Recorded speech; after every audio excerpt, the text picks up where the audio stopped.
With in a week हमारी 5 में से 4 वीडियोस वायरल हो गई और हम लोग वर्ल्ड का 8th फास्टेस्ट ग्रोइंग चैनल बने। 4 मिलियन का मतलब है इतने सारे लोगों का प्यार। Always trust your crazy idea. नहीं, कोई ऐसा कमेंट नहीं आता कि शर्टलेस पढ़ाना चाहिए। एक टीचर अपने खुद के एकेडमिक्स में अच्छा हो ये जरूरी नहीं है, टीचर के पास एक एक्सप्लेनेशन पावर होनी चाहिए। बिकमिंग अ टीचर ये ज्यादातर लोगों का सपना नहीं होता है। एजुकेशन फील्ड को लोग बहुत अंडररेटेड मानते हैं, शायद वो मानते हैं कि इसमें पैसा नहीं है, बट इसमें बहुत सारा पैसा है। इमोशनल ब्रेकडाउन सबकी लाइफ में आते हैं और ये बहुत नॉर्मल है। रोना अच्छी बात है, लेकिन लंबे समय तक रोना अच्छी बात नहीं है। एब्सोल्युटली, आप किसी की लाइफ में जो एक जेन्युइन कंट्रीब्यूशन करते हैं वो दिखता है। मैं अपने बेटे से ज़्यादा प्यार अपनी ऑफलाइन एकेडमी को करता हूँ। ऐसा नहीं है कि हम 24 घंटे मोटिवेटेड रहते हैं। जब मैं बोलता हूँ अल्कोहल, तो बच्चे के दिमाग में बोतल आ जाती है।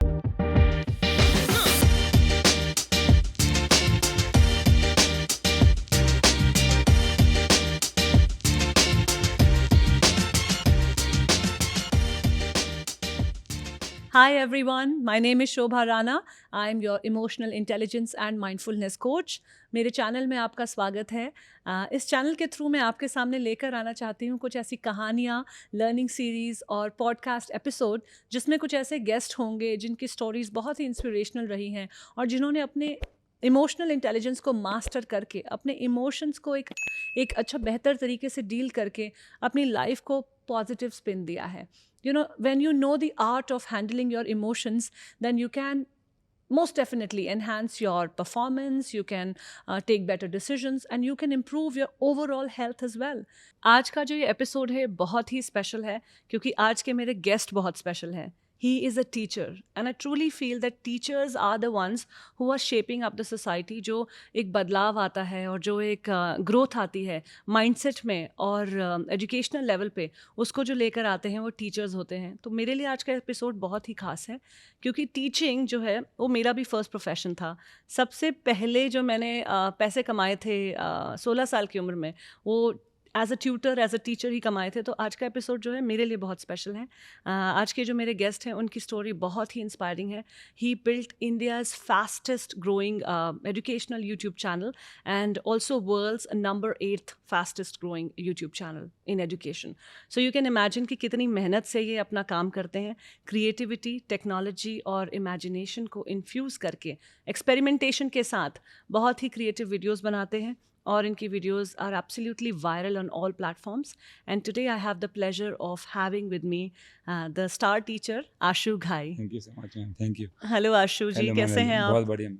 कुछ ज़्यादा ही तारीफ कर दी मैम आपने। नहीं, बिल्कुल ज़्यादा तारीफ़ नहीं की आपने। इससे भी बहुत ज़्यादा बड़े बड़े मकाम जो हैं पिछले 2 सालों में जो हासिल किए हैं, क्योंकि आई थिंक उससे पहले भी आप पढ़ा रहे थे, लेकिन वो ऑफलाइन मोड था। तो ऑफलाइन में एक हमारी एक लिमिटेड तरह की रीच होती है, लेकिन उसके बाद जब से कोविड आया, आई थिंक बहुत आशु, मैं जो मानती हूँ बहुत ऐसे कम लोग थे जिन्होंने इसको एज एन अपॉर्चुनिटी देखा। Exactly. है ना? बहुत लोगों को ये लगा कि बहुत बड़ा ऑब्स्टिकल है लाइफ में, एक हलचल हो गई है एंड ऑफ कोर्स एक बहुत डिप्रेसिंग टाइम भी था पूरे वर्ल्ड के लिए। और अगर आप इंडिविजुअली कुछ करना भी चाह रहे हैं तो आसपास इतना नेगेटिविटी है, तो उसको कैसे आपने फाइट किया? पहले तो ये सोच कैसे आई कि अब ऑनलाइन जाया जाए? एक तो सबसे पहली बात ये है कि हम लोग प्रॉपरली ऑनलाइन कोविड सिनेरियो में नहीं आए। हुआ क्या कि हमारे ऑफलाइन सेंटर्स बहुत अच्छे से चल रहे थे और जब सब कुछ बंद हो गया, सब कुछ ऑनलाइन आ गया, तो हम लोगों ने ऑनलाइन अपने ही ऑफलाइन बच्चों को पढ़ाना शुरू कर दिया और किसी को ऑफलाइन हम लोग नहीं पढ़ा रहे थे, ऑनलाइन नहीं पढ़ा रहे थे। फिर जब धीरे धीरे कोविड की फर्स्ट वेव ख़त्म हुई, फर्स्ट वेव तक भी हमने सिर्फ अपने ही बच्चों को ऑनलाइन पढ़ाया। फिर जब सेकेंड वेव आई तो यूट्यूब पे एक नया ऑप्शन आया शॉर्ट्स नाम का। तो और हमारा जो कंटेंट था अभी तक हम जो इंस्टाग्राम पे पोस्ट कर रहे थे, वो सारा का सारा शॉर्ट कंटेंट के लिए था। कंप्लीट वीडियोस हम लोग कहीं नहीं डाल रहे थे, सिर्फ छोटे छोटे एक्सपेरिमेंट्स के क्लिप डाल रहे थे ताकि बच्चा इंस्टाग्राम पे अट्रैक्ट हो जाए और वहाँ से हमें ट्यूशन्स मिलना शुरू हो जाएँ। ये हमारा गोल था। तो एक दिन यूट्यूब पे शॉर्ट्स का फीचर आया, तो मेरी वाइफ ने कहा कि यूट्यूब पे एक नया फीचर आया शॉर्ट्स नाम का, आप वहाँ पे भी वीडियोस डालें। और हमें कुछ नई मेहनत करने की ज़रूरत नहीं थी, हमारा वही कंटेंट जो इंस्टाग्राम पे था हम लोगों को पोस्ट करना था यूट्यूब पे। और बहुत फ़नी बात ये भी है कि मैंने वहाँ पे हर वीडियो पे अपना नंबर डाल दिया था, पर्सनल नंबर, और मुझे लगा कि यहाँ से कुछ बच्चे हमें मिल जाएंगे। और 1-2 वीडियो डाल दी और वीडियो डालने के बाद विद इन अ वीक हमारी 5 में से 4 वीडियोज़ वायरल हो गई और सब पे 10 मिलियन के ऊपर व्यूज़ चले गए। But the good thing was कि उस पर कमेंट्स बहुत अच्छे थे कि ये बहुत यूनिक टीचर हैं, ये है वो है। और मेरे धीरे धीरे मेरे नंबर्स पे कॉल आना और मैसेजेस आना बहुत ज़्यादा इंक्रीज़ हो गया, और वो नंबर आप कह सकते हैं एक प्रकार से वायरल हो गया। तो मुझे वो अपना नंबर भी चेंज करना पड़ा, और फिर सब्सक्राइबर रेट बहुत जल्दी बढ़ा। विद इन 15 डेज़ हम लोगों ने 100K सब्सक्राइबर्स पूरे कर लिए। तो लगा ये तो बहुत कुछ जल्दी जल्दी हो रहा है। मेरे बेटे का बर्थडे था उस दिन, जिस दिन हम लोगों ने 100K सब्सक्राइबर्स पूरे किए थे, 12 दिसंबर को। और उससे 1 महीना पहले हम लोगों ने लगभग वीडियोज़ डालना शुरू किया था, और फिर हम लोग कंप्लीट कंटेंट भी वहाँ पर डालने लग गए, बट कोई एकेडमिक कंटेंट नहीं था वहाँ पे। सिर्फ हम लोग क्लास में पढ़ा रहे हैं ऑफलाइन, और एक ट्राइपॉड लगा होता है, वहाँ पे हम लोग वीडियोज़ रिकॉर्ड कर लेते हैं, और उन वीडियोज़ को हम लोगों ने पोस्ट करना शुरू कर दिया। तो चीज़ें बहुत ज़्यादा जल्दी ग्रो करने लग गई, और हम लोग वर्ल्ड का 8th फास्टेस्ट ग्रोइंग चैनल बने, और इंडिया का एजुकेशनल चैनल नंबर 1 पे आ गया हमारा। और अब हम लोग 4 मिलियन सब्सक्राइबर्स भी क्रॉस करने वाले हैं, बट कहीं पता ही नहीं चला कि ये सब इतनी जल्दी कैसे हो रहा है। मतलब अभी भी हम लोग वीडियोज़ डालते हैं, और अभी भी सेम, मैं कभी-कभार सोचता भी हूँ कि बच्चे कभी तो ख़त्म होंगे इस दुनिया में, कभी तो कमेंट्स आने बंद होंगे शायद, कभी तो सब्सक्राइबर काउंट रुकेगा, क्योंकि एक एजुकेशनल चैनल है। ये कोई ऐसा कोई एंटरटेनमेंट चैनल नहीं है जहाँ पे हम रोज़ कुछ ना कुछ डालते रहेंगे और नए लोग आते रहेंगे। कहीं न कहीं जाके सैचुरेट होगा, मुझे कभी-कभार लगता है। बट शायद मैं नेगेटिव हूँ, लेकिन दुनिया इतना प्यार दे दे कि वो रुक ही नहीं रहा है। और शायद इसी वीक में हम लोग 4 मिलियन सब्सक्राइबर्स भी पूरे कर लेंगे। 4 मिलियन हाँ सब्सक्राइबर्स। जी, आशु, हम यहाँ पर बैठ के नंबर्स की बात करते हैं, बहुत आम सा लगता है सुनने में, बिल्कुल, लेकिन 4 मिलियन का मतलब है इतने सारे लोगों का प्यार। और जब बिल्कुल। एक बच्चा आपके चैनल को सब्सक्राइब करता है या उसके पेरेंट्स सब्सक्राइब करते हैं, तो आप पूरे परिवार से एक तरह से जुड़ जाते हैं, हुँ, क्योंकि वो आपके फिर कोर्सेज में एनरोल करना चाहते हैं, आपसे और पढ़ाई करना चाहते एग्ज़ैक्टली। हैं, आपके टीचर से जुड़ना चाहते हैं। तो how does it all make you feel?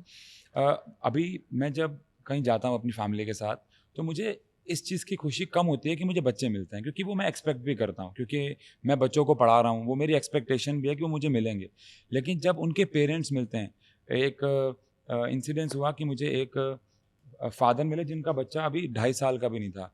तो वो ये कहते हैं कि मैं कोकोमेलन की जो वीडियोज़ हैं, या उन सब की वीडियोज़ के साथ-साथ उनको आपकी वीडियोज़ भी दिखा रहा हूँ कि अभी से इसका इंटरेस्ट, तो मुझे बहुत अच्छा लगा ये देख के। हाउसवाइफ्स मिलती हैं जो कि खाली टाइम पे वीडियोज़ देख रही हैं। मैं भी बैंगलोर गया था, तो वहाँ पे जो सिक्योरिटी चेकिंग वाले होते हैं, मैंने मास्क पहना हुआ था, तो उन्होंने मुझे मास्क में पहचान लिया। वो कहते हैं, "एक बार आप मास्क उतारिएगा नीचे।" तो कहते हैं, "अरे आशु सर।" कहते, "जब भी मैं खाली होता हूँ।" कह रहा, "मेरा पढ़ाई से अब कोई लेना-देना नहीं है। मैं जब भी खाली होता हूँ, मेरी शिफ्ट नहीं होती, मैं आपकी वीडियोज़ देखता हूँ।" तो हमारा जो कंटेंट है, वो सिर्फ़ बच्चों के लिए नहीं है, साइंस एंड फन का। हमारे जो लर्न एंड फन है, वहाँ पे हम लोग बच्चों के लिए पढ़ा रहे हैं। लेकिन साइंस एंड फन पे जो हमारी वीडियोज़ जा रही हैं, वो हर एक को समझा रही हैं शायद कि साइंस हमारे आस-पास ही है। और अगर हम इसको आस-पास देखना शुरू करेंगे, तो हम सबको साइंस से प्यार हो सकता है। और शायद उसी गोल पे हमारा जो चैनल है, वो चल रहा है, और तभी शायद इतना प्यार भी मिल रहा है। जी हाँ, बिल्कुल। आप साइंस को जो फ़न बना देते हैं, जो कि आपके चैनल का नाम भी हुँ, है। हुँ। और जैसा आपने बताया कि अलग-अलग तरह के लोग, अलग-अलग एज ग्रुप्स के लोग आपके चैनल को देखते हैं। आई थिंक आपका चैनल जो है एडटेक, एजुकेशनल हुँ, में जो टेक्नोलॉजी इतनी इन्फ्यूज़ हो गई है और एक नई पॉसिबिलिटी खड़ी हो गई है सब लोगों के लिए। I think it's very inspiring for others to see, जो एंटरटेनमेंट का कंटेंट नहीं बनाते हैं, हाँ जी। जो एक अलग तरीके का या इंस्पिरेशनल या हुँ, एजुकेशनल या किसी भी और बकेट में कंटेंट बनाते हैं, लेकिन वायरल या एंटरटेनमेंट वाला कंटेंट नहीं बनाते हैं। आई थिंक आपके जैसे चैनल जो हैं वो उन लोगों के लिए बहुत इंस्पायरिंग है कि लोग इस तरह का कंटेंट भी देखना बिल्कुल। चाहते हैं। बिल्कुल, बिल्कुल। क्योंकि मैं ये मानता हूँ कि अगर हम जैसे एक होता है इंफोटेनमेंट, मतलब कि अगर हम इन्फॉर्मेशन को एंटरटेनमेंट के साथ जोड़ दें। अब मैंने एक अभी ज़ोमैटो को आप जानते होंगे, तो मैंने उनकी एडवर्टाइज़मेंट देखी, and they are using very unique style अपनी चीज़ों को एडवर्टाइज़ करने के लिए। और उनकी एड जब हम देखते हैं, तो हमें एक एड नहीं लगती है। मतलब कि इंस्टाग्राम पे जब भी उनकी कोई एड आती है, मैं कभी स्किप नहीं करता हूँ, क्योंकि वो एड को एक इतने इतने बढ़िया तरीके से रिप्रेज़ेंट कर रहे हैं। एक स्टोरी टेलिंग एक का स्टोरी, स्टाइल है। बिल्कुल। तो मुझे एक बच्चा पूछता कि सर, अगर मुझे भी यूट्यूब पे वायरल होना हो, तो मैं क्या करूँ? अब तो ये बहुत सारे कमेंट्स लोग मुझसे पूछते हैं, कमेंट भी आते हैं, तो मैं हमेशा से ये बोलता हूँ कि मुझे ऐसा लगता है कि अगर आप कुछ यूनिक कर रहे हैं और वो अच्छा है, तो शायद आप जल्दी ग्रो कर जाएँगे। क्योंकि मुझे लगता है यूट्यूब पे बहुत सारे टीचर्स हैं जो पढ़ा रहे हैं, और मुझसे अच्छा ही पढ़ा रहे होंगे, नो डाउट। लेकिन हम लोगों ने पढ़ाई के साथ जो एक फ़न वाला एलिमेंट डाल दिया साथ में, अब हम लोग सिर्फ़ एक्सपेरिमेंट्स तक सीमित नहीं हैं। हमारे एक्सपेरिमेंट्स के साथ-साथ वो वीडियोज़ भी वायरल हो रही हैं, वो भी लोगों को पसंद आ रही हैं, जहाँ पे हम लोगों ने हँसी-मज़ाक किया है। कुछ लोग कमेंट भी करते हैं कि टीचर्स को अपनी एक मर्यादा रखनी चाहिए, एक स्टीरियोटाइप बना दिया उन्होंने, बट ज़्यादातर कमेंट्स अच्छे ही आते हैं कि एक फ़न होना चाहिए, ताकि बच्चा कमेंट्स में ये बताए कि हम कभी छुट्टी नहीं करेंगे, अगर हम आपकी कोचिंग में होंगे तो हमारा कोचिंग में आने का मन करेगा, हम पढ़ाई को एक बर्डन के रूप में नहीं लेंगे। तो शायद ये भी एक रीज़न है कि हमारा चैनल बहुत ज़्यादा जल्दी ग्रो हुआ। हाँ, आपने टीचर्स की एक स्टीरियोटिपिकल इमेज की बात करी, तो वो बात कहीं न कहीं बहुत हद तक सही भी है कि हम जब टीचर को विजुअलाइज़ करते हैं तो एक पर्टिकुलर तरीके से विजुअलाइज़ करते हैं। और ये एग्जैक्टली। चैलेंज मुझे भी आता था जब मैं पढ़ाती थी, मैंने लगभग 5 साल पढ़ाया है। साथ-साथ मैं अपना एंकरिंग का काम भी कर रही थी, अपनी खुद की पढ़ाई भी कर रही थी बहुत बढ़िया। और साथ-साथ ट्यूशन्स भी पढ़ा रही थी। तो एक इमेज जब मैं किसी से पहली बार मिलती थी, उनको भी लगता था इतनी छोटी-सी बच्ची, क्योंकि मैं 16-17 साल की थी जब मैंने शुरू किया, 16 साल की थी बल्कि। तो उनको लगता था इतनी छोटी-सी बच्ची, और जो क्योंकि मेरी पढ़ाई जो है अपनी उम्र के बच्चों से थोड़ा ज़्यादा जल्दी हो गई, तो मेरे सारे बैचमेट्स 18 के करीब थे और मैं 16 की थी, जो भी था। तो मैं भी 9th-10th को पढ़ा रही थी, तो लगभग मेरी ही उम्र के बच्चों को मैं पढ़ा रही थी। बहुत बढ़िया। तो तो और मेरा भी सब्जेक्ट साइंस था और अच्छा। मैथमेटिक्स भी था। जी हाँ, तो मैं आपकी स्टोरी से ना बहुत रिलेट करती हूँ। तो वो मुझे ऐसे देखते थे, उनको लगता था यार ये क्या पढ़ाएगी, क्या करेगी? मैं बिल्कुल, पतली सी, दुबली सी, बिल्कुल एकदम, अभी क्या किया है आपने? जी मैंने खुद 12th पढ़ी है। तो आप कैसे पढ़ाओगे?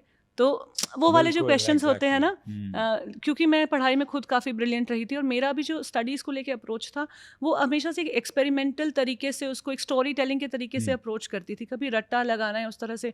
तो एकेडमिकली शायद मैं कभी टॉप ना करती हूँ, लाइक 98% ना आते हों, चाहे मैं 80% तक ही लिमिट हूँ, लेकिन मेरा जो नॉलेज था, बिल्कुल। मुझे लगता है जिस तरह से आप पढ़ाते हैं और जो हम्म। अगर आप उसको एक स्टोरी टेलिंग वे में और एक आप एक्सपेरिमेंटेशन के वे में उसको अप्रोच करें उस कॉन्सेप्ट को, तो जो आपकी रिटेनिंग पावर होती है ना, वो बढ़ जाती है बिल्कुल, बिल्कुल। और आपको वो कई सालों बाद तक भी वो कॉन्सेप्ट्स याद रहते हैं। बिल्कुल याद रहता है।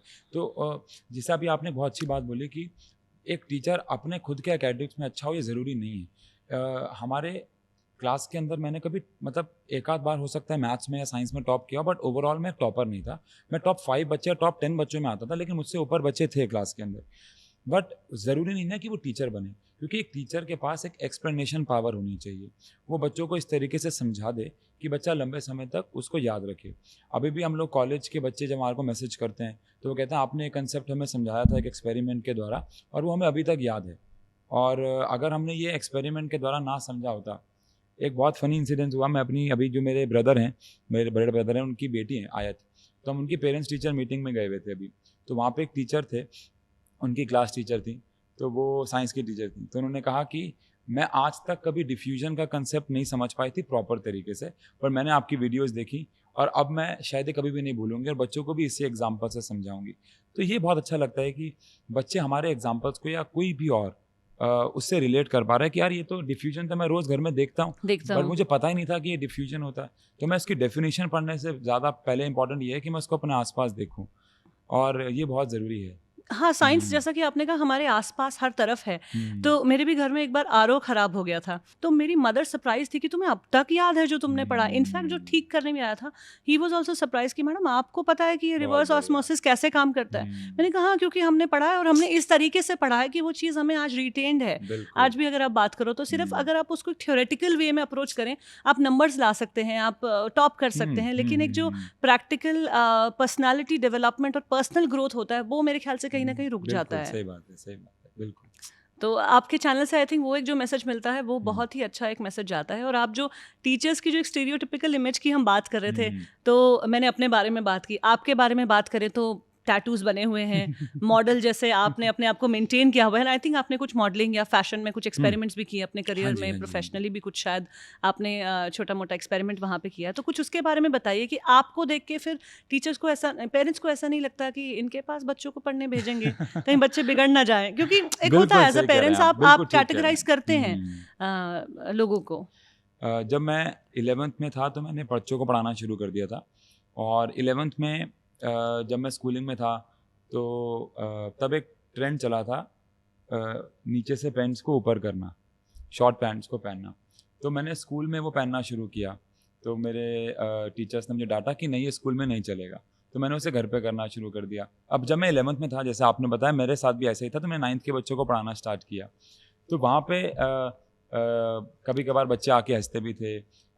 मैं बियर्ड के अलग-अलग स्टाइल बनाता रहता था। अब तो मैं फिर भी बहुत कम कर दिया ये सब, बट मुझे बहुत शौक था इसका। मुझे अपनी खुद की फ़ोटोज़ खींचने का बहुत शौक था।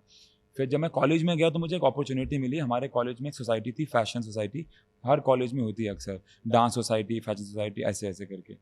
तो वहाँ पे मैंने एक ऑडिशन दिया, वहाँ पे वो रैंप वॉक वगैरह करवाते हैं, तो वहाँ पे मैं सेलेक्ट हो गया और हमने रैंप वॉक वगैरह करना शुरू किया। तो मेरी लाइफ का एक अलग फेज़ वहाँ पे स्टार्ट हुआ, जहाँ पे हम लोग अलग अलग मॉडल से मिले, मेरा लाइफस्टाइल बदल गया, मैंने टैटू करवा लिया, पियर्सिंग करवा ली, मतलब मुझे अपनी बॉडी वैक्स भी करनी पड़ती थी वहाँ के लिए। तो मेरी मदर बहुत गुस्सा होती थी कि तू एक टीचर है, तू अपने हाथ वैक्स कर रहा है और तू ऐसी फ़ोटोज़, तब मैं फ़ेसबुक पे पोस्ट करता, तो फ़ेसबुक पे पोस्ट करता तो तेरे से बच्चा पढ़ने नहीं आएगा।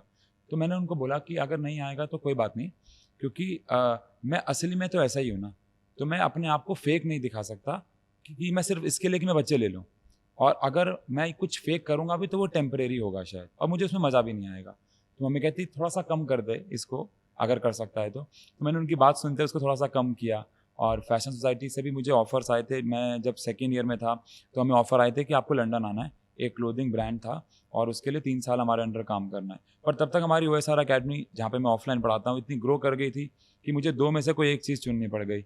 तो फिर मुझे लगा कि शायद वहाँ पे ऐसा ना हो कि मैं ग्रो ना करूँ, तो फिर मुझे एक चीज़ चुननी थी, तो मैंने अपनी टीचिंग को चुना। लेकिन अभी भी वो एक मॉडल वाली फीलिंग अंदर है। अभी भी मैं इंस्टाग्राम पे फ़ोटोज़ पोस्ट करता हूँ, कोई नहीं खींच रहा होता तो मैं खुद ही ट्राइपॉड पे कैमरा लगा देता हूँ और मैं खुद की फ़ोटोज़ खींचता रहता हूँ, वहाँ पर डाल देता हूँ।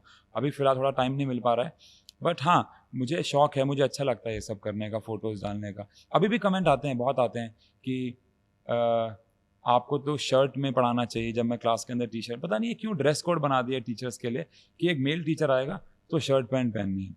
नहीं, कोई ऐसा कमेंट नहीं आता कि शर्टलेस पढ़ाना चाहिए?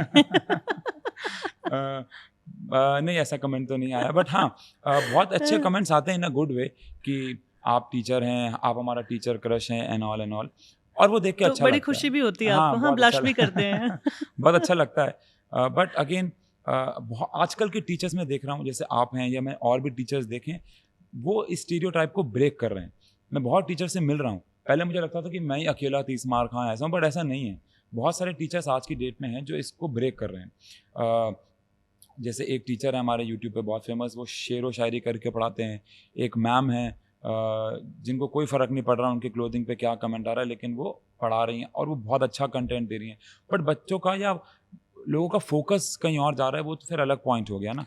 लेकिन हुँ, आशु, मैं जो बिलीव करती हूँ ना, हुँ, आजकल डाइवर्सिटी एंड इंक्लूजन जो है वो हुँ, एक बहुत ही इंपॉर्टेंट पार्ट बन गया है हमारे, और होना भी चाहिए इस तरीके से कि हमें अलग अलग तरीके के लोगों को अलग अलग रूप में एक्सेप्ट करने की जो एग्ज़ैक्टली। ये पावर है, ये हमारे अंदर होनी चाहिए और ये हुँ, एक्सेप्टेंस होनी चाहिए। बिल्कुल। क्योंकि लोग कैसा भी ड्रेस करें, कैसी भी बात करें, उनका सेक्सुअल ओरिएंटेशन क्या भी हो, लाइफ की पर्सनल चॉइसेस कुछ भी हो, लेकिन अगर वो उस काम को सही तरीके से कर रहे हैं जिस जॉब के लिए वो खड़े हैं, हुँ, तो I think that is the only thing that should matter. Exactly, क्योंकि एग्ज़ैक्टली। मुझे भी ऐसे बड़ी फीडबैक आती है कि आप कोच हैं, हुँ, आप क्योंकि मेरा वेलनेस, योगा, हुँ, इमोशनल इंटेलिजेंस, माइंडफुलनेस, कुछ इस तरह के भारी भरकम शब्द हैं जो मेरा हुँ। जो मेरी प्रोफेशनल आइडेंटिटी है, तो लोगों को लगता है आप और मुझे फैशन पसंद तो नहीं कहूँगी मैं, लेकिन हाँ, मेरे प्रोफेशन के थ्रू मैं हुँ, कुछ उस इंडस्ट्री का पार्ट रही हूँ, तो हुँ, मुझे ड्रेसअप होना पसंद नहीं है, लेकिन मैं करती हूँ तो फिर that is like a fashionable dress. तो कभी हुँ, कभी लोगों को लगता है कि इफ यू विल, और मुझे बहुत, और वो बहुत अच्छे जगह से आ रहे हैं जब वो मुझे फीडबैक दे रहे हैं कि शोभा, आई थिंक हुँ, ना, तुम अगर इस तरह से ड्रेस होती हो या इस तरह से ये होता है, तो लोग ना परसीव नहीं कर पाएंगे कि तुम एक कोच की तरह, प्लस तुम यंग भी हो काफ़ी। हुँ। तो पर लेकिन अब उसके लिए अपने आप को नहीं बदल सकते, एग्ज़ैक्टली नहीं है। और मैं वो नहीं डाल सकती जो मैं हुँ, नहीं हूँ, या सिर्फ बिल्कुल। मेरा एक वो सेलिंग पेज नहीं है। चाहे मैं उस पेज से सेल करना चाहती हूँ, चाहे इंटेंशन वो हो, हुँ, क्योंकि हम सब लोग एक तरह से आजकल हमारे जो प्रोफाइल्स हैं वो हमारे लिए एक तरह से एक विंडो टू द वर्ल्ड बन बिल्कुल, गए हैं, जहाँ से आप बिल्कुल। अपने आप को दिखाते हैं। चाहे आप सर्विसेज बिजनेस में हैं, चाहे हुँ, आप प्रोडक्ट बिजनेस में हैं, चाहे किसी भी इसमें है, लेकिन आप उसके लिए अपनी जो एक ऑथेंटिसिटी है, जो आप एक इंसान है, जो आप फील करते हैं, किसी दिन लो भी होते हैं, किसी दिन बहुत हुँ, एनर्जी में होते हैं, किसी दिन बहुत एक्साइटेड होते हैं, किसी दिन बहुत फैशनेबल होते हैं, किसी दिन बेड से उठने का मन नहीं करता, तो वो सब हुँ, चीज़ें भी आई थिंक बताना लोगों को, मुझे लगता है करना चाहिए अगर आप वो हैं तो। बिल्कुल। और उसमें कोई मुझे नहीं लगता कोई गलत बात है, और आई थिंक इस तरीके का जो माइंडसेट है वो चेंज हो रहा है, इसीलिए बिल्कुल हो रहा है। आपके जैसे टीचर्स के लिए हुँ, एक्सेप्टेंस, जो जो एक टिपिकल टीचर की इमेज में फिट नहीं होते हैं शायद, लेकिन हुँ, अगर आप वो चीज़ें आपका जॉब इस तरह से कर रहे हैं कि वो वैल्यू ऐड कर रहा है, हुँ, इतने मिलियन सब्सक्राइबर कोई मजाक की बात नहीं है, और तुक्के से नहीं होता है। बिल्कुल। The content has to be really good. अब वायरल हो सकते हैं, एक वीडियो हो सकता है, 2 हो एग्ज़ैक्टली। सकते हैं, 3 हो सकते हैं, पर हर एक वीडियो को कंसिस्टेंट हुँ, तरीके से वो व्यूज़ मिलना, वो कमेंट्स आना, वो बताता है कि आपको बच्चे कितना पसंद करते हैं। मुझे कोई बोलता है कि ऑनलाइन पे आने के लिए आपने अपने आप को बदला क्यों नहीं, तो मैंने देखा है बहुत सारे टीचर्स को जिन्होंने अपने आप को चेंज किया और उन्होंने अपन एक डिज़ास्टर क्रिएट कर दिया। वो इतना अच्छा है ऑफलाइन में वो इतना रिमार्केबल पढ़ा रहे हैं कि जो बच्चा है ना या जो लोग हैं वो अननोन है, वो कुछ भी कमेंट कर सकते हैं आपको। ऑफलाइन में ऐसा नहीं चलता। हमारा बच्चा हमारे सामने बैठ के भले पीठ पीछे कुछ भी बोलता होगा लेकिन हमारे सामने बैठ के नहीं बोल सकता। बट ऑनलाइन में क्या है, आपको वो जो चाहे कोई भी नाम से आके कमेंट कर सकता है और इससे बहुत सारे टीचर्स डिमोटिवेट हो जाते हैं। कुछ टीचर्स ऐसे हैं जो बहुत अच्छा पढ़ाते हैं लेकिन वो अपने स्टाइल को लूज़ कर देते हैं ऑनलाइन आने के बाद कि यार अगर मैं इसी तरीके से पढ़ाऊँगा तो ये ना हो कि ऑनलाइन में मुझे कोई कमेंट कर दे, या अगर कुछ कमेंट आए भी हैं तो उस वजह से उन्होंने अपने आप को बदल दिया। लेकिन मैं ऐसा मानता हूँ कि या मैं अपने आप से खुद से प्रॉमिस किए हैं मैंने बहुत बार कि मैं अपने आप को कभी भी नहीं बदलूँगा, इर्रिस्पेक्टिव कि मुझे कोई भी जगह से ऑफ़र आए या कुछ भी हो। अभी मैं एक प्लेटफ़ॉर्म के साथ जुड़ा था जिनके साथ ही मैम भी जुड़ी हुई हैं, सर भी जुड़े हुए हैं पहले कभी।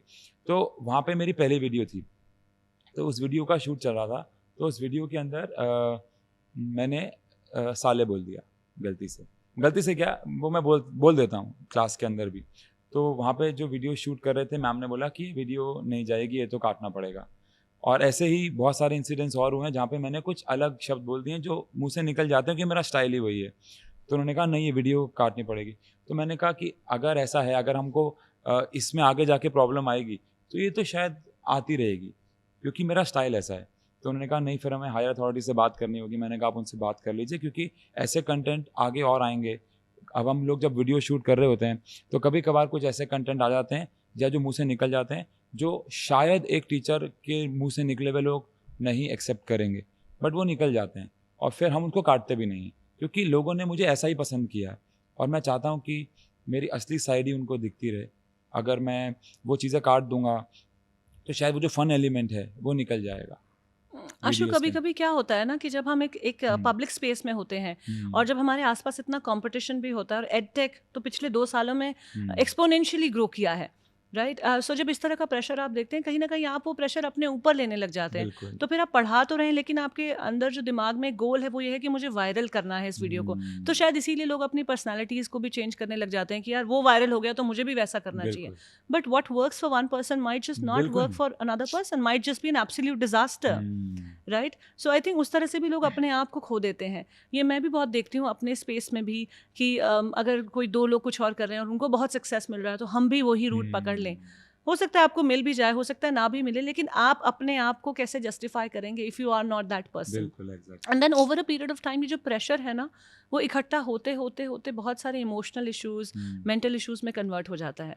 तो हमारे इस चैनल पे हम बात करते हैं इमोशनल इंटेलिजेंस की, कि हुँ, कैसे आपको ये पता हो। देखिए, करना सब कुछ है ज़िंदगी में, मुझे भी करना है, आपको भी करना है, लेकिन कहाँ पे वो ब्रेक लगानी है हुँ, और बिल्कुल। कहाँ पे वो लाइन ड्रॉ करनी है, क्योंकि वो कोई एक ऐसी बहुत एक कोई ऐसा हार्ड एंड फास्ट रूल नहीं है, कोई एक ऐसी पर्टिकुलर दायरा या लाइन नहीं हुँ, है। आपके लिए कुछ और हो सकती है, मेरे लिए कुछ और हो सकती है। तो कैसे वो इंटेलिजेंस पैदा करी जाए अपने अंदर कि आपको पता हो कि यार इतना तक ठीक है, हुँ, इतना तक मैं अपनी ऊपर उतना स्ट्रेस नहीं ले रहा हूँ, या मेरे को इमोशनली इम्पैक्ट नहीं पड़ रहा है, या मुझे मेंटली इसका इम्पैक्ट नहीं पड़ रहा है, यहाँ तक ठीक है, लेकिन इसके बियॉन्ड जाना is not okay for me. जैसे हम स्ट्रेस की बात करें, गिल्ट की बात करें, मुझे लगता है सारे जो इमोशंस होते हैं बहुत ही पॉजिटिव होते हैं और बहुत ही नेगेटिव भी हो हुँ, जाते हैं अगर आप उसके बिल्कुल। लिए ऑब्सेस करें। अब जैसे प्यार है, love is such a great emotion, इतना खूबसूरत एक आपका रिश्ता बन हुँ, जाता है किसी के साथ, लेकिन आप अगर उसके पीछे ऑब्सेस हो जाए तो वो भी खराब है। एग्ज़ैक्टली। एम्बिशन होना, लाइफ में कुछ चाहना, कि जैसे आप भी, कि हमारा चैनल अच्छे से ग्रो करे, करता रहे, सब चाहते हैं, हुँ, उसको चाहना और उसके पीछे ऑब्सेसिव हो जाना। बिल्कुल। तो ये हम डिसाइड करते हैं कि कहाँ पे वो जो है वो उस दायरे के बाहर निकल जाता है, हमारी कंट्रोल से बाहर निकल जाता है, और हुँ, हमारी लाइफ को फिर वो एक एम्बिशन या फिर वो एक गिल्ट या जो भी वो इमोशन है वो चलाने लग जाता है। तो कैसे, कहाँ पे वो लाइन ड्रॉ की जाए कि वो गिल्ट या वो इमोशन है वो हमें ओवर पावर ना करे? तो ऐसा कुछ डिफ़िकल्ट इमोशन से या डिफ़िकल्ट सिचुएशन से आपने अपनी लाइफ में डील किया जहाँ पे आपको लगा कि नहीं यार ये ज़्यादा हो गया, या ये ऐसा नहीं करना चाहिए था? तो ऐसा कोई इंसिडेंट आप हमें बताना चाहें? जैसे कि सबसे पहले तो मैं यहाँ पे ये कहना चाहूँगा कि अ मैंने एक वीडियो देखी थी किसी भी चीज़ के ऊपर या डिप्रेशन के ऊपर ख़ासकर, कि अगर हम लोग जैसे एक ग्लास ऑफ वाटर है, अगर मैं एक ग्लास ऑफ वाटर को वेइ करता हूँ, तो वो 100 ग्राम्स का होगा। बट वज़न मैटर नहीं करता है, मैटर करता है कि हम उसे कितने टाइम तक होल्ड करके रखते हैं। अगर मैं उसी को 10 मिनट तक होल्ड करके रखूँगा तो इट इज़ ओके, लेकिन अगर मैं उसी को 1 घंटा या 1 दिन या 1 हफ्ता होल्ड करके रखूँगा तो मेरे आँव में दर्द होने लग जाएगा। तो मुझे ऐसा लगता है कि इमोशनल ब्रेकडाउन सबकी लाइफ में आते हैं और ये बहुत नॉर्मल है, लेकिन उसके ऊपर ही पड़े रहना, उसी के ऊपर रोते रहना, अपने लाइफ में उसी के ऊपर बहुत ज़्यादा समय देना, ये आपको ख़राब कर सकता है, डिस्ट्रॉय कर सकता है। हमारी लाइफ में बहुत अप्स एंड डाउन्स आए हैं। हम लोग एक ऐसी फैमिली से बिलॉन्ग करते हैं जो मिडल मतलब लोअर मिडल क्लास है, जहाँ पे कभी-कभार ऐसा भी होता था कि हमारे पास हम सोचते थे कि यार कल खाना कैसे खाएँगे हम लोग।